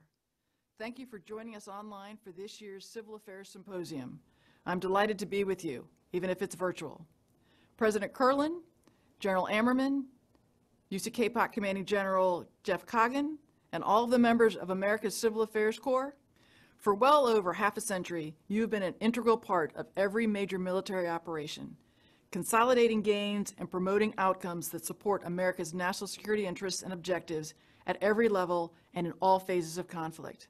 Today, USACAPOC soldiers remain integrated into global operations all across the world, providing operational and tactical civil affairs, psychological operations, and information operations capabilities to enhance the lethality of the conventional force across the full range of military operations. Indeed, as I'm sure many of you know, 90% of all DoD civil affairs and 100% of all conventional psychological operations forces working for the Army and Joint Force Commanders are provided by USACAPOC.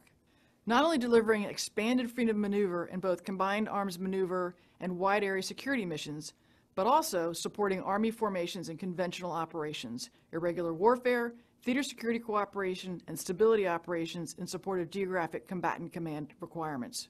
The command also provides airborne oversight for U.S. Army Reserve Command, and it's the only strategic civil affairs structure in the Department of Defense. So your reach and impact is significant today and will be ever more so in the future. Today, we face an increasingly complex global security environment that presents new threats to U.S. freedom and security. Coupled with rapid advances in technology and new concepts of warfare that span the spectrum of conflict, the need for increased readiness and capability to deter and defeat aggression has never been greater. While we don't know where the next conflict will be, we do know that we will be challenged across the domains. that the battle space will be more lethal and operationally complex, and the ability to deter aggressive acts will become progressively more difficult. We must meet the threats of this new strategic environment with forces ready to respond to the challenges of today and win decisively on the battlefields of tomorrow. Now, more than ever, the nation needs a strong Federal Reserve Force, ready to deliver vital capabilities to the battlefield. And as the dedicated Federal Reserve of the Army, we must be ready to rapidly deploy against all enemies across any domain. Thanks to our efforts over the last few years, today's Army Reserve is the most capable and ready force we have ever produced.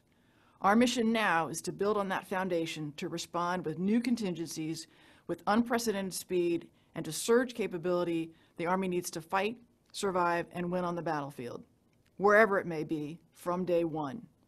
Our priorities align with and support those of the Army and the larger Department of Defense. Among them, the readiness to deploy, fight, and win as part of an integrated Army team whenever and wherever needed, anywhere around the world. The 2018 National Defense Strategy directed the Army to shift its focus from irregular warfare to great power competition, and we have been assiduously working toward that end. We are now at a critical inflection point and must aggressively pursue the Army's modernization efforts in order to maintain our competitive edge. That means developing the multi-domain operations concept at Echelon, delivering the 6 modernization priorities, and implementing a 21st century talent management system. My goal, or vision, is to begin positioning the Army Reserve for an MDO-capable aim point in 2035. What do I mean by that?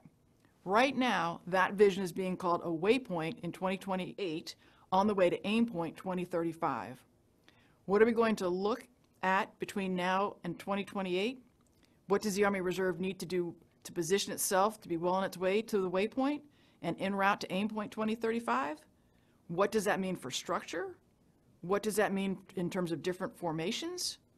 2028 is obviously beyond my scope, but I want to get things rolling so we can get there, because if we don't start now, we're never going to get to 2028. One of the challenges the Army Reserve has had for many years is senior grade strength. Once we get past about the captain level and the Sergeant E5 level, we've had a challenge in meeting our authorized strength at those ranks. That's why junior leader development is one of my top priorities. We must enable those folks at those junior levels to have a great experience, to enjoy their military service, so they want to continue to serve and to continue to lead. But we must start developing those mid-grade leaders now, so that by the time they get to 2028, they will be able to progress to the senior ranks. And by focusing on people and getting the people right, I think the rest of it, the equipment and the modernization strategy, will be fine. But if we don't get the people right, the formation won't be effective. Which brings me to civil affairs and where they fit into our mission and our vision for the future. As your own organization so correctly points out, civil affairs forces are specifically trained and educated to understand, engage, and influence the operational environment. They consolidate military and security gains into outcomes that support our national interests and our policy objectives, as well as broader U.S. stabilization efforts. Especially in this era of great power competition, civil affairs is an integral part of winning, but more importantly, as your motto says, is the key to securing victory. Civil affairs also affords units and individuals the opportunity to go a little bit deeper in understanding the cultural environment in which they are working. And not just understanding it, but appreciating it, knowing the nuances of how that culture operates and how things are interpreted. And that's critically important, because for the Army to be successful, we must understand the impact of what we are doing and how it is perceived. It is important for the future as well, as we look to the 2028 waypoint of being ready for multi-domain operations and knowing what sort of formations we need out there, and the aim point being ready by 2035. Some of the questions that need to be asked are, should there be protection formations? Should there be information type formations?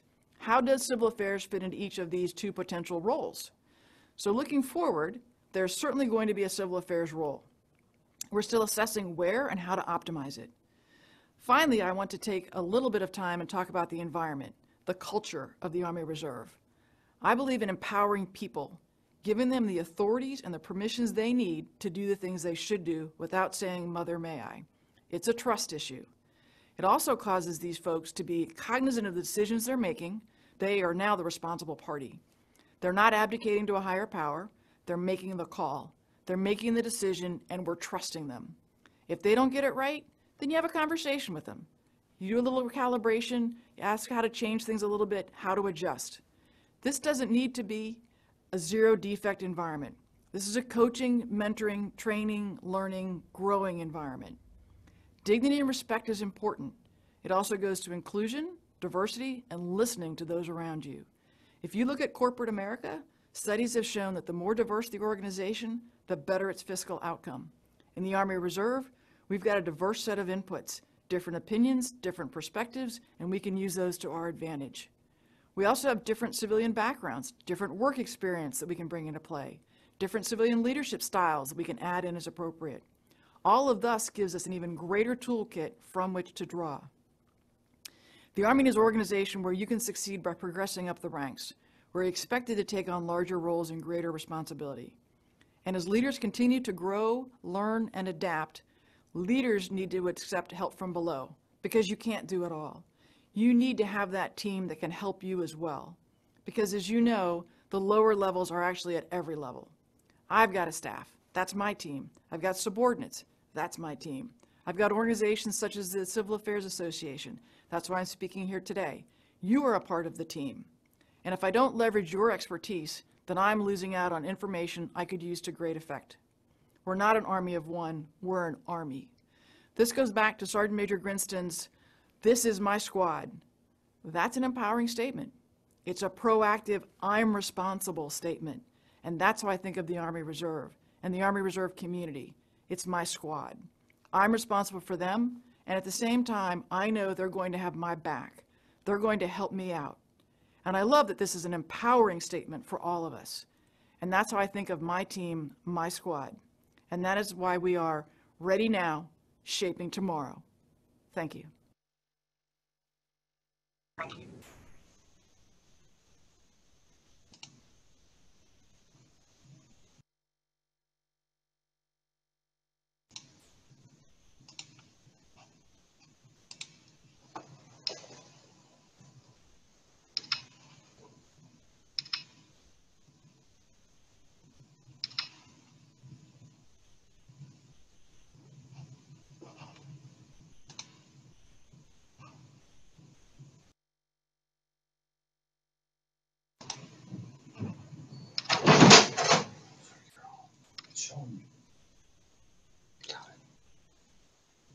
Introduce him.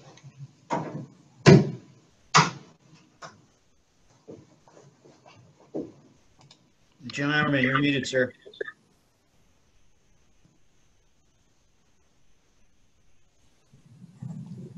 Thank you. I had some great comments, so I'm going to have to go ahead and say those again here, but I guess I was the only one that heard those. Sorry about that, folks. So the comments or remarks by Lieutenant General Daniels, I found those very inspiring and remarkable. So next we have General Cooley, and one of the reasons that he's following General Daniels is his current position. He's the Chief of Staff of the Army Reserve, and he's the first civil affairs officer to hold that position. And he can also answer, after his remarks, he's also available to answer any questions or elaborate on anything that General Daniels had said. Rob and I first met, I believe, when he was a captain many years ago. He's a long history in civil affairs, commanding at all levels. Most recently, he was the former 353rd Civil Affairs Commander with responsibility for support to EUCOM and AFRICOM. And so with no further ado, I'll turn it on over to you, Rob. Yeah, sir. Hey, thank you. I'll tell you, sir, it's not an envious position to follow General Hooper and General Daniels in terms of resumes, education, and just experience around the world, but I'll try. I'll do my best. I too, sir, am a Jersey boy, and I will try not to kind of scream into the microphone as well, but truly appreciate the opportunity, sir, to speak to this association, because I think the work that is being done here is fundamental, it's critical. It's impactful, it's palpable, and it makes a difference. And so thanks to all of those who are on the call today. I think forums like this are critical. And if we don't continue to broker opportunities to have these kind of conversations, we are missing the ability to be smart about what we do going forward. So, sir, thanks to you, thanks to Joe Kirlin and Chris Holshek, thanks to our certainly the officers, non-commissioned officers, interagency partners, and our civilians that are on the call today. And this is truly an enterprise. And so I'm going to talk about a couple things. And just really, so my goal today is to stimulate and generate some discussion, some commentary. And so given the fact that the theme for this symposium is a force for influence and competition, and what I'd like to do is just kind of talk to 2 points about what keeps me up at night. And the question is, how does the full spectrum civil affairs enterprise deliver last inch influence? So let me try to define what last inch influence really is. And in my mind, and General Hooper hit it right on the head, what we do in the civil affairs world, and that's the enterprise, it's our complete set of partners, is a human endeavor. It includes getting close to, and maybe a COVID-informed 6-foot space, but getting close to and looking at the human species, the human endeavor, to see what is going on inside of that space. And so in my mind, the last inch is really how do we, as an enterprise, package, deliver, and validate that the influence we are attempting to execute or exert occurs at the place and time of our choosing. And that's hard to do. In the U.S. government, certainly Department of Defense and State Department, we are very analytical in how we look at measures of effectiveness and measures of performance. But declaring whether or not influence is working, it is almost binary, yes or no. It's not easy to put on a PowerPoint slide. It's not easy to look at returns on investment. We look at different quantities and variables and how we assess whether or not we are successful. I think we can certainly see when we're not successful in influencing through an enterprise, but it's hard to see if we are moving towards that pathway. The results that we are attempting to deliver in this enterprise are absolutely palpable. They are seen, they are felt, they resonate in a number of areas in the cognitive domain. They get played out in the court of public opinion. They are structured by the bias of decision making. And so this is a very complex environment. And so what I want to do is I want to acknowledge upfront the tremendous work that this entire enterprise has done to date, because it is truly amazing. And as I look back to a couple of years in the civil affairs regiment in the world, the work that we do collectively and individually is monumental, and it makes a difference. So I'd like to offer a pathway for last inch delivery. And there's two things in my mind that really I hope would generate some conversation today. One is our current way of thinking about delivery of information influence, and more influence than information, must evolve, and it must evolve very, very rapidly. And to that approach, and I think General Hooper hit it right on the head, is rather than look at Stan McChrystal's, General McChrystal's team of teams or network of networks, I would offer that we look at an enterprise of enterprises as a new construct for us to think about how to remove redundancies, how to fill in gaps, and how to deliver influence at the right place at the right time. So let me try those two. So the evolution of our thinking. So today's environment has done a lot in terms of identifying and showing to us that these uncertain and unprecedented times really affect the way global resources, global thinking, and the human space and cognitive domain really move throughout society and the world. So we have a new normal. While every day is new and different, the paradigm is changing very, very rapidly. And so in my mind, this may be a little contentious, but we have to study history to make sure we don't repeat it. But yesterday is mildly amusing in terms of how we really need to think about kind of working towards tomorrow, because tomorrow is where we can win or lose. The COVID-19 last inch, thoughts have changed the way we as a human species interact. And it's important that we in the civil affairs world, because we are, no kidding, closing with and meeting with people. That is sometimes difficult. The ability to look in somebody's eyes, to see the verbal and nonverbal cues, is something you can't get through social media as well. Zoom, all in distributed communication tools like this are helpful, but there is nothing more insightful than looking somebody eye to eye, even when it's above a mask. You can see whether or not the influence in the messaging that you're attempting to deliver is there. We have fundamentally changed the way we basically interact. We are changing the way we absorb information. We are changing the way we fundamentally communicate. And we have cracks in our society and our species where the paradigms that we've used in the past to communicate are no longer there. And so people are struggling on how to change, and sometimes change is uncomfortable.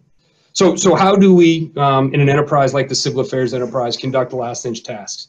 We do it through civil engagement, we do it through civil reconnaissance, we do it through every possible means out there, and it has to continue that way. The cognitive space, the cognitive information requires confirmation at a base level.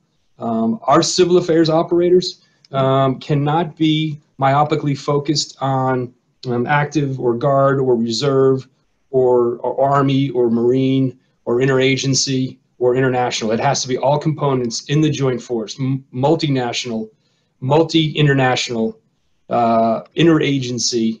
We have to actually create partnerships that we didn't think existed out there in the past. And why? Because resources are limited. Resources are limited today, and resources are going to be even further limited in this COVID-19 tax that's coming. And so as we globally pay back trillions of dollars spent to date, this tax in our governments is going to come in the form of people and dollars. And so return on investment becomes critical to where we invest our limited resources, our limited people, our limited time. All of this is to be said, we in this enterprise are no kidding flying a no-fail deterrence airplane. So if we fail in the civil affairs enterprise in the deterrence model, then we unfortunately transition to large-scale ground combat operations, and the human trauma is on the unforeseeable, unthinkable levels. And no kidding, while we're flying this deterrence airplane, we're also bolting on this thing called modernization. And so we've got to be able to think differently about it. We have to think differently about what we call international and interagency partners, because we've demonstrated recently that many of these partners have access points, authorities, capabilities, exquisite capabilities, cultural awareness that we don't. And you can define we as however you want. We as US, we as the Western world, we as Five Eye, but we've got to be able to think a little more creatively about what this means. Now we've got to assess and access things like the non-governmental organizations that may or may not align traditionally with the US government or Western thinking.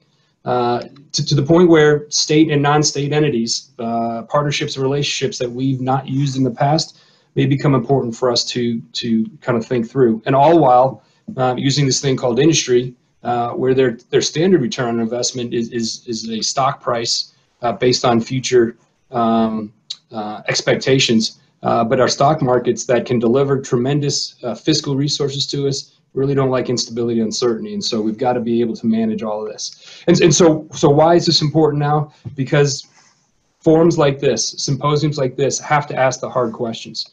So again, we're going to talk to influence and competition over the next couple of days. We're doing it in a construct of multi-domain operations and joint all-domain operations. We have to leverage new initiatives, force modernization, strategic paradigms. I mean, none of this is new, all while focusing on what large-scale combat operations, LISCO, look like. We have invested in the U.S. government and DoD in things called futures commands, innovations commands. We have partnerships. We have recruiting issues, retention issues. We have force structural changes. We have new commands that are being stood up. Space is in, asymmetric warfare out. We have taken an approach to alliances. We state that we want to continue to work these. And the bottom line is all of this is ripe for relook and rethought in my mind. And so again, how does that look to the civil affairs enterprise, right? So our operations, our civil affairs operations, must be globally integrated. We have to anticipate what an enterprise should deliver. And again, General Hooper talked about the paradigms and the construct for us to be successful in this. Because if we don't get this right, then we, with our partners and our alliances, step on each other, leave huge gaps, and absolutely our adversaries are watching us. So what's the question then? So the question is, what does it look like? General Daniels, and we all understand that there's the waypoint 2028, there's an aim point 2035. I would say, what does the free world look like in 2050? These are the hard questions that absolutely need folks to think through. And I'm not saying use our previous thought processes and cycles and biases and heuristics, but I'm saying no kidding, think creatively. And it's going to be hard. So let me just talk about, again, some thoughts on MDO and joint all domain. So obviously the global great power competition continues to morph and change. And it's often changing around the world, both above the world, below the world, faster than we can often pivot and transition.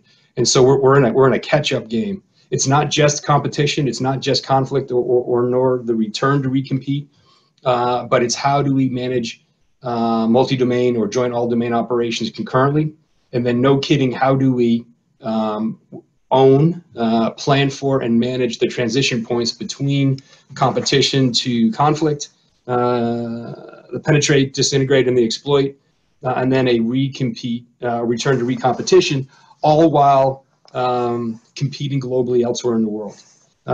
We know the enemy has a vote, and it allows decision-making criteria that we are not able to anticipate and get ahead of. So for instance, we just finished a Defender series in Europe, and we're getting ready to do Defender in Indo-PACOM. We make great assumptions for physical access and the ability to set the theater and entry points.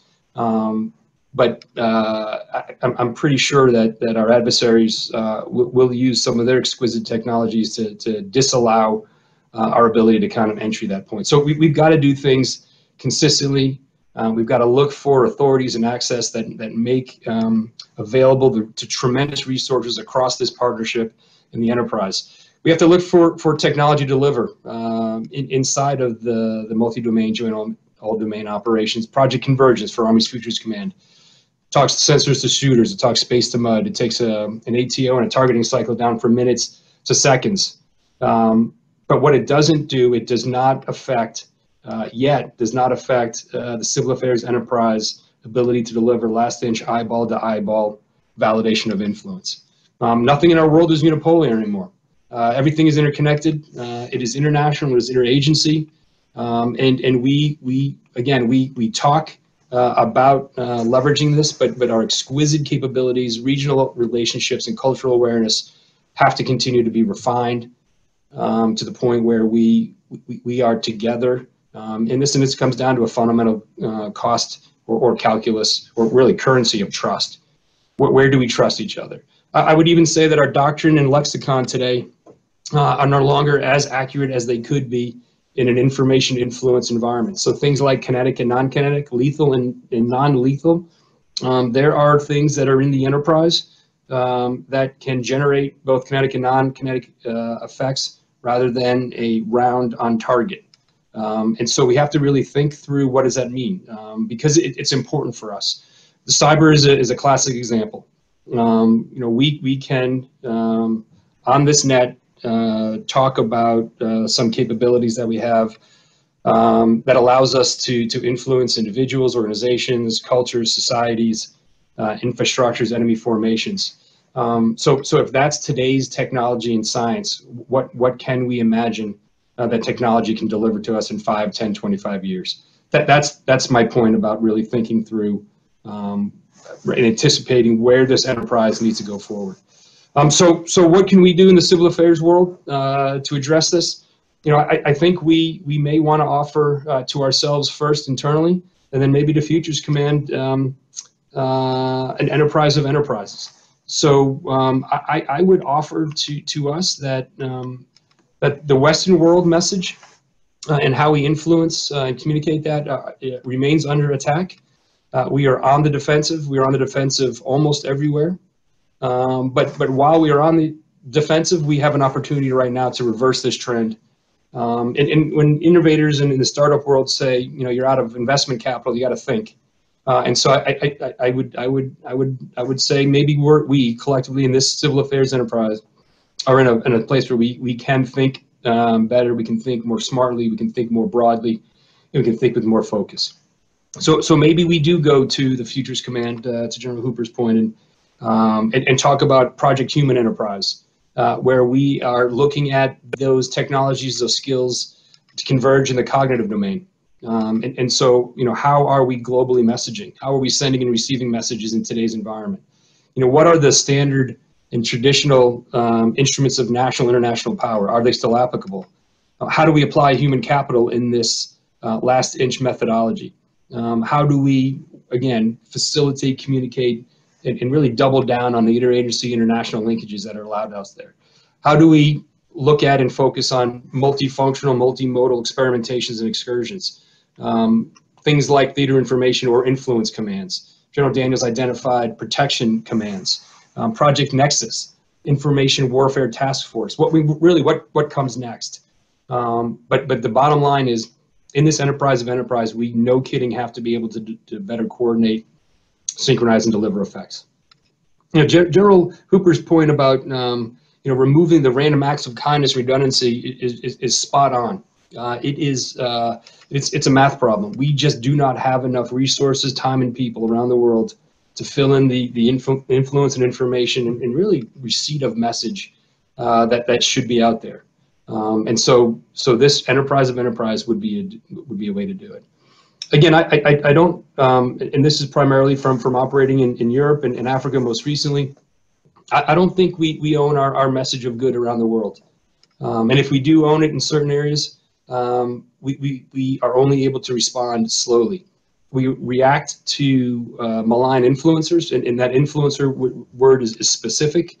We are oftentimes at the tail end of economic, currency, trade, or debt trap blackmail. Some of our malign influencers exceed us in presence and overmatch in gray and ungoverned spaces. They are able to use social media to manipulate and provide disinformation, which adds confusion. And they are much more rapid and seamless in creating the adversarial partnerships, and they move faster than we do.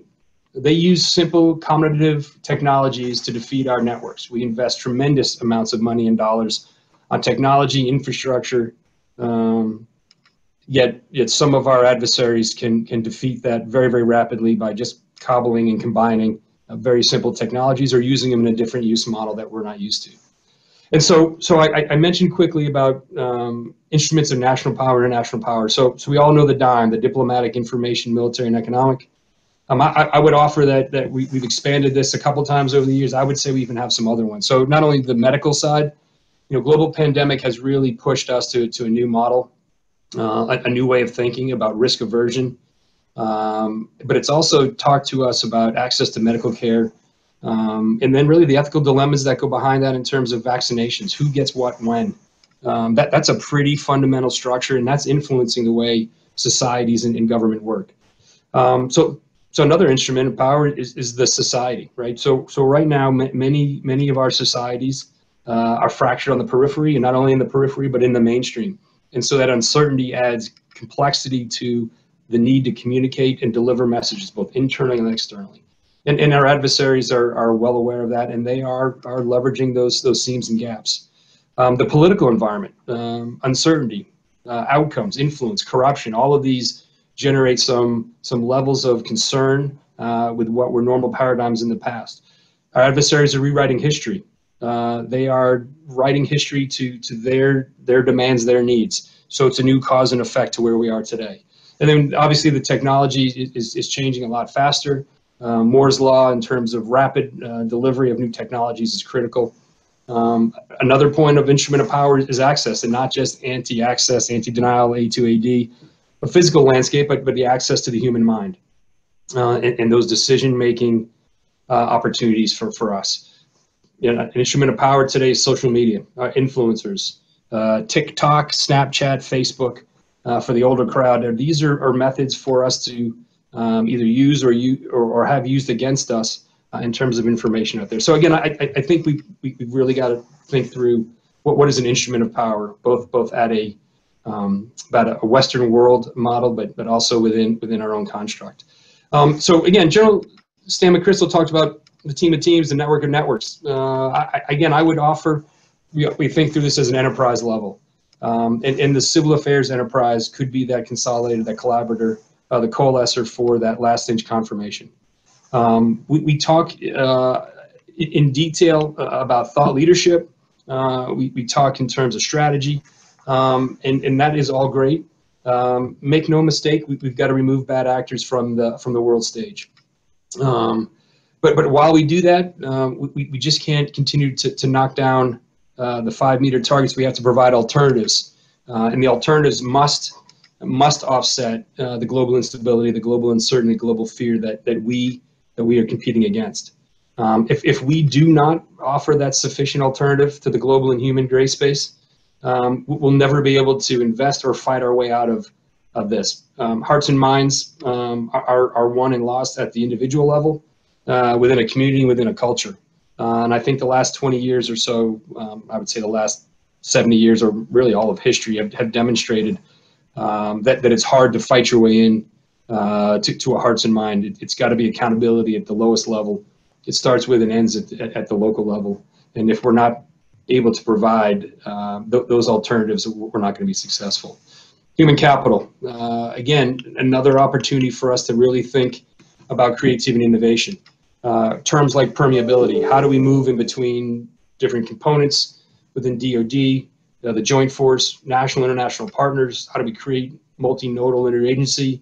How do we work with industry? All of these have to be accelerated.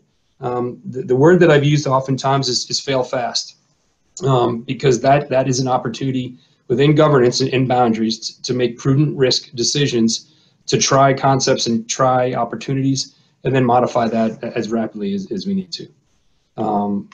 And oh, by the way, we've got a few things called the PALM, the Total Army Analysis, and REARM that are, no kidding, providing realities to the environment that we structure in today. So creativity, analysis, innovation are not ungoverned spaces. They are methodical, they are programmed, and they have to be thought through.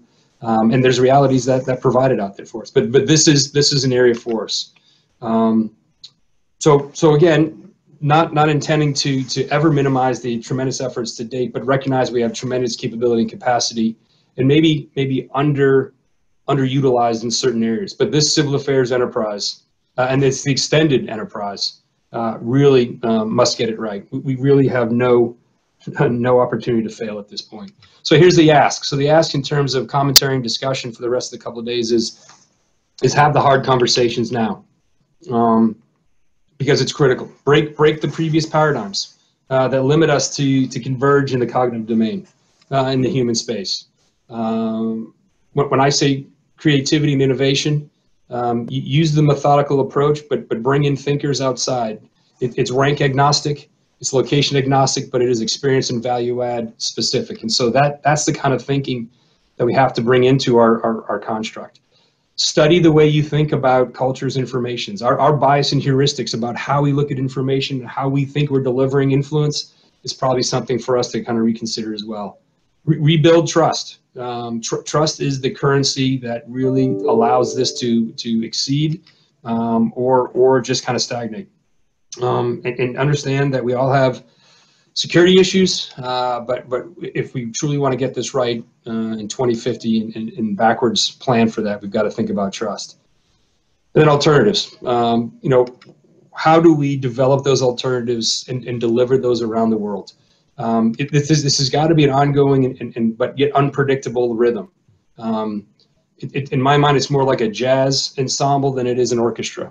And so with basic fundamentals, allowing folks to create magic around the edges is really where we kind of need to think.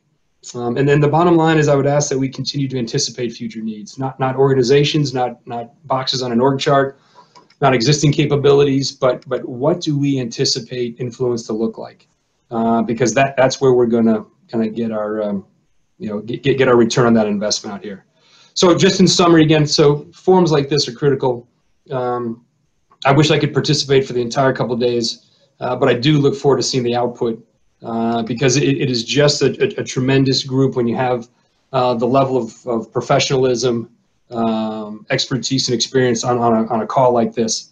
Because this is where we make our money. This is where we deliver readiness around the world. So, sir, I'd like to just close there. I'll turn it over for our last couple of minutes and secure the victory, sir. Okay, Rob. Thanks for your comments, and questions are starting to flow in here. So let's get started with the first one. It's from Dr. John Black, and he talks about measures of effectiveness and performance. Influence and similar is always in the context of one's perspective. There's been much work in the decision-making, sense-making world in business and research. Also, you point out the enterprise or a complex adaptive system of systems module. I would argue this environment requires a systems think human-centric approach. What are your observations about how we as a community, schoolhouse, sense-making strategies, etc., are dealing with this? So Dr. Black, just a great question. So I think that we are baseline in the right directions, but from a doctrine perspective, again, our lexicon may not be right. We are looking over our shoulder in doctrine that was written to try to anticipate other activities around the world. But I think the uncertainty in the future space, in the future domain that we are rapidly moving towards. And I say rapidly, every year we're moving more rapidly to an environment where we are uncertain. We've got to generate where we can those measures of effectiveness and performance that allow us to be a 2x2 dimensional PowerPoint slide managed organization to determine what. And so I don't think we're there yet. I think we can see the outputs of certain activities, and I think it's more of a binary approach. Yes, we have received the output or the decision or the influence we're looking for, but how did we get there all along are not quite there yet. And so the return on investment, social media scraping, watching messaging going out throughout the environment, there are technical tools that we can watch and see and double down on things that are working well. But I think overall, we still have a lot of work to do in that area. And so I think this has to be a combination of the schoolhouse and academia. It's got to be a combination of the U.S. government / international partners / all of our interagency to develop those outlines, those I was going to say structures, but really how do we define what success looks like? And then in the fail fast is once we define those structures and those decision points, is move our resources very, very rapidly to assess something quickly, to see if that investment, that conversation, that technology works well, and then allow ourselves to move off from that. Yeah, just a great fundamental question. I think this is one of the key areas that we have a lot of work to do in the future. Thank you for that question. Yeah. Thank you, Rob. Next question is from Colonel Ann Campbell. Please ask your question, Ann. You're on mute, Ann. I'd like to ask the question whether the Army Reserve would be willing to support sending junior officers to young reserve officers workshop tentatively scheduled for next summer in Athens, Greece, where young reserve officers basically at sort of the captain level go to participate in a workshop with other reserve officers basically from NATO countries. I believe OCAR has funded this in the past, but it's something I would really recommend as a way of the human capital strategy in exposing junior officers to the international environment to learn from and help teach other young reserve officers. Yes, ma'am. Thank you for that question. And so I think General Daniels was pretty pointed in her terms of some of our junior leaders in the development, as she sees that the people development, her priority, nested in General McConville and the Chief's priority, is underway right now. And so I can't speak on her behalf, but I know the Army Reserve is absolutely investing in our junior non-commissioned officers, our junior soldiers, and our junior officers in many, many different environments. And we will certainly assess this particular environment in Athens, assuming that we can travel. But if not, right, the distributed communication tools that we have here, while I mentioned it's not that last inch eyeball to eyeball, it certainly allows us to expand our presence and our purview as rapidly as possible, as flatly as possible. And so these are the things that generate the human capital that I talked about. And it's not just a unipolar environment. It has to come from experience, and that experience has to be involved with our partners in the interagency out there, because that's how we win at the global level. Okay, thank you, Rob. Sam, I think you're on mute. The Reserve Organization of America is the sponsor for both the medical and the non-medical entities. So if you have inroads with them, they can give you more information about the schedule and how it works. Yes, ma'am. I'll collect that, and we will certainly assess that very, very quickly. Thank you. And I think it's great for civil affairs folks as well. Not, both medical and non-medical. Okay, our next question is from Major Brian Hancock.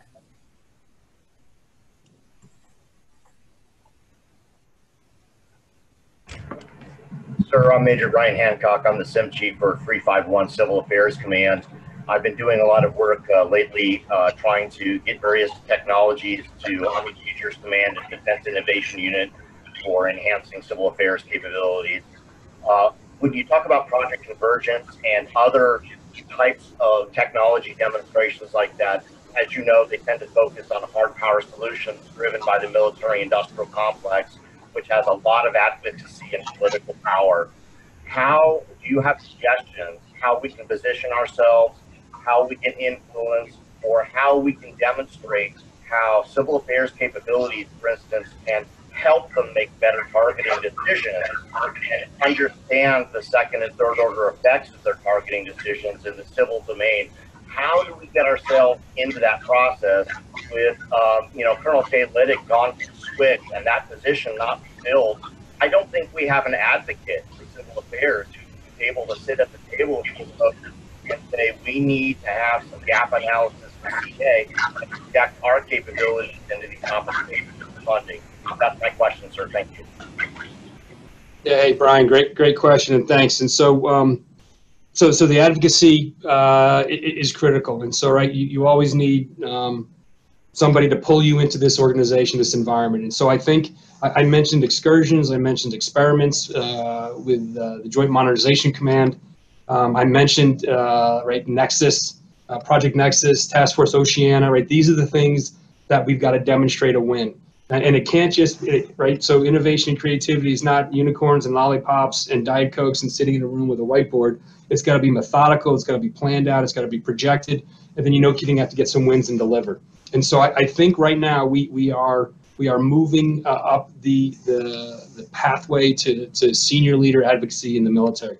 Again, when I talk about return on investment, having a couple kids in the basement watching anti-propaganda methodology or cyber capabilities, return on investment of those kids in the bottom of their basement with a couple pizzas and some rock stars versus building another BCT and moving it around in a Defender series, right?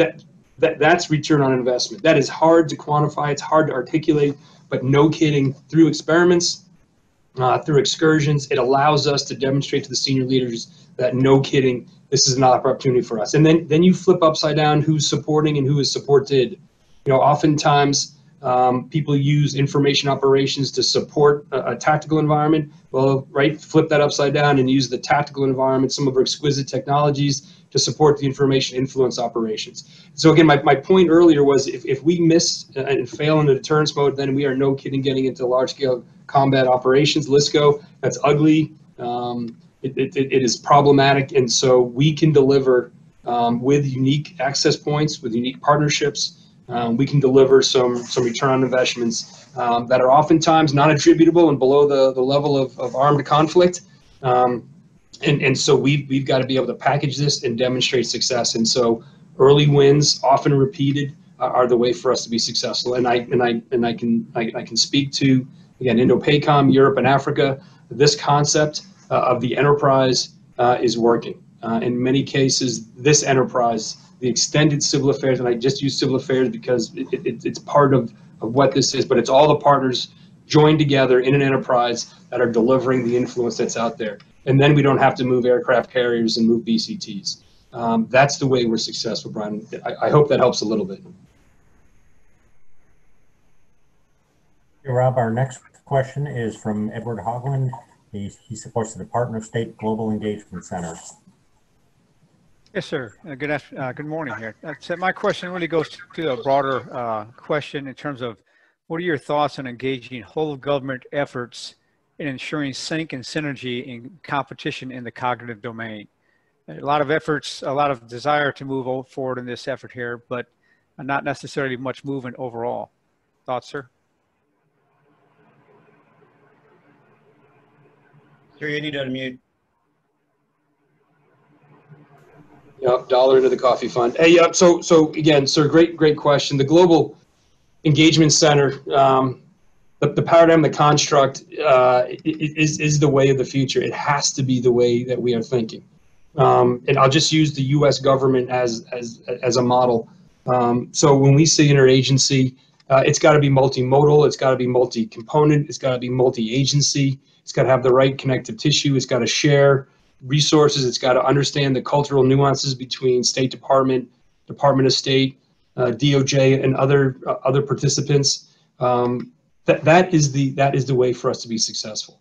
And then expand that with globally integrated plans from a Department of Defense perspective, and then add on top of that our international partnership. That's when we start to get the efficiencies and efficacy that we want in terms of when we need to deliver hard power, but in all other times, use the deterrence calculus that we have and turning dials that occur. So not everything is going to be in the public domain, but much decision making from a cultural perspective does reside there. But the influencers and the leaders, for some of our malign influencers and our competitors, they too are affected by the ability to engage and deliver and really validate that we are getting the decisions made from them. And the decisions made from them could be either decision yes or no, investment yes or no, or a fundamental change in the way that they are approaching a problem set. And so, sir, to your point, within the Global Engagement Center, I think we have to continue to refine this, and it should be expanded within the limits of how we can interact. Because again, to the baseline conversation, this is an ability for us to be successful. This, in my mind, is part of the enterprise of enterprises to get this right. Great question, sir. Thank you. Next question is from Dr. Judith Bentrick, Research Socialist for U.S. Army Corps of Engineers. Doctor, can you ask your question?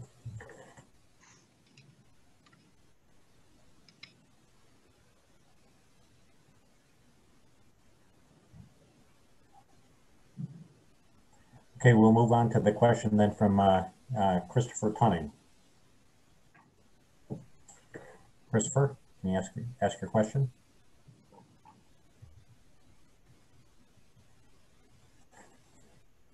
Sir, 1 second, I'm promoting him now.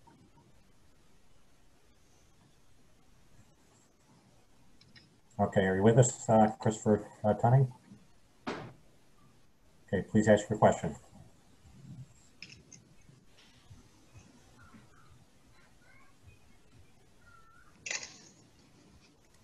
Hey, so this is the power of technology. Yeah, exactly. His question was in line with your previous comment on the inadequacies of the traditional lethal-non-lethal divide. What authorities do we need to be amended or changed to influence the broad range of actors in the contemporary operating environment?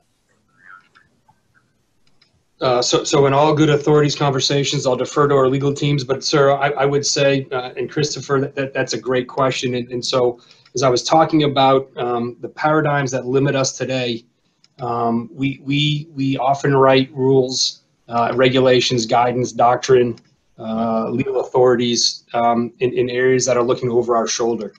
And so if we feel either individually or collectively as a nation or organization uncomfortable with a particular environment, we can leverage access points, authorities, exquisite capabilities with our international partners to get to the same end state, right? So influence is a multivariable calculus equation, but it delivers in binary yes or no. The influence was felt or not felt.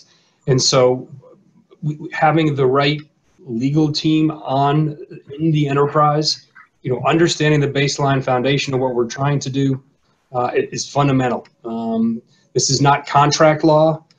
This is really cutting edge technologies. And so when we say creativity and innovation, this is parts of law that are not yet defined and uncertain. And this is where, again, because we will take our Western approach, our need for truth, our need for stability are not always matched in international forum. And so while we continue to leverage what we think are the right fundamentals and demographics about how to engage a society or an environment, our enemies don't fall that way. And so we have to understand that going into it, and we have to bring the legal team on as part of this enterprise.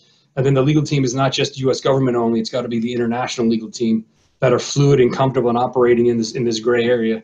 And again, not rush to failure, but continue to look at what our desired end state is and allow us the ability to continue to move that way. Law moves over time as there's precedent. And so we've got to be very, very sharp and really focused in terms of how we apply law to a problem set like this going forward. Another great question. Thank you.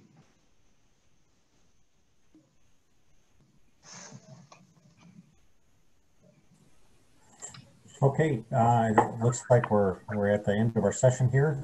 Really appreciate your comments, Rob. Very insightful remarks, as well as some of your answers to the questions that were put forth. And good seeing you, of course, again.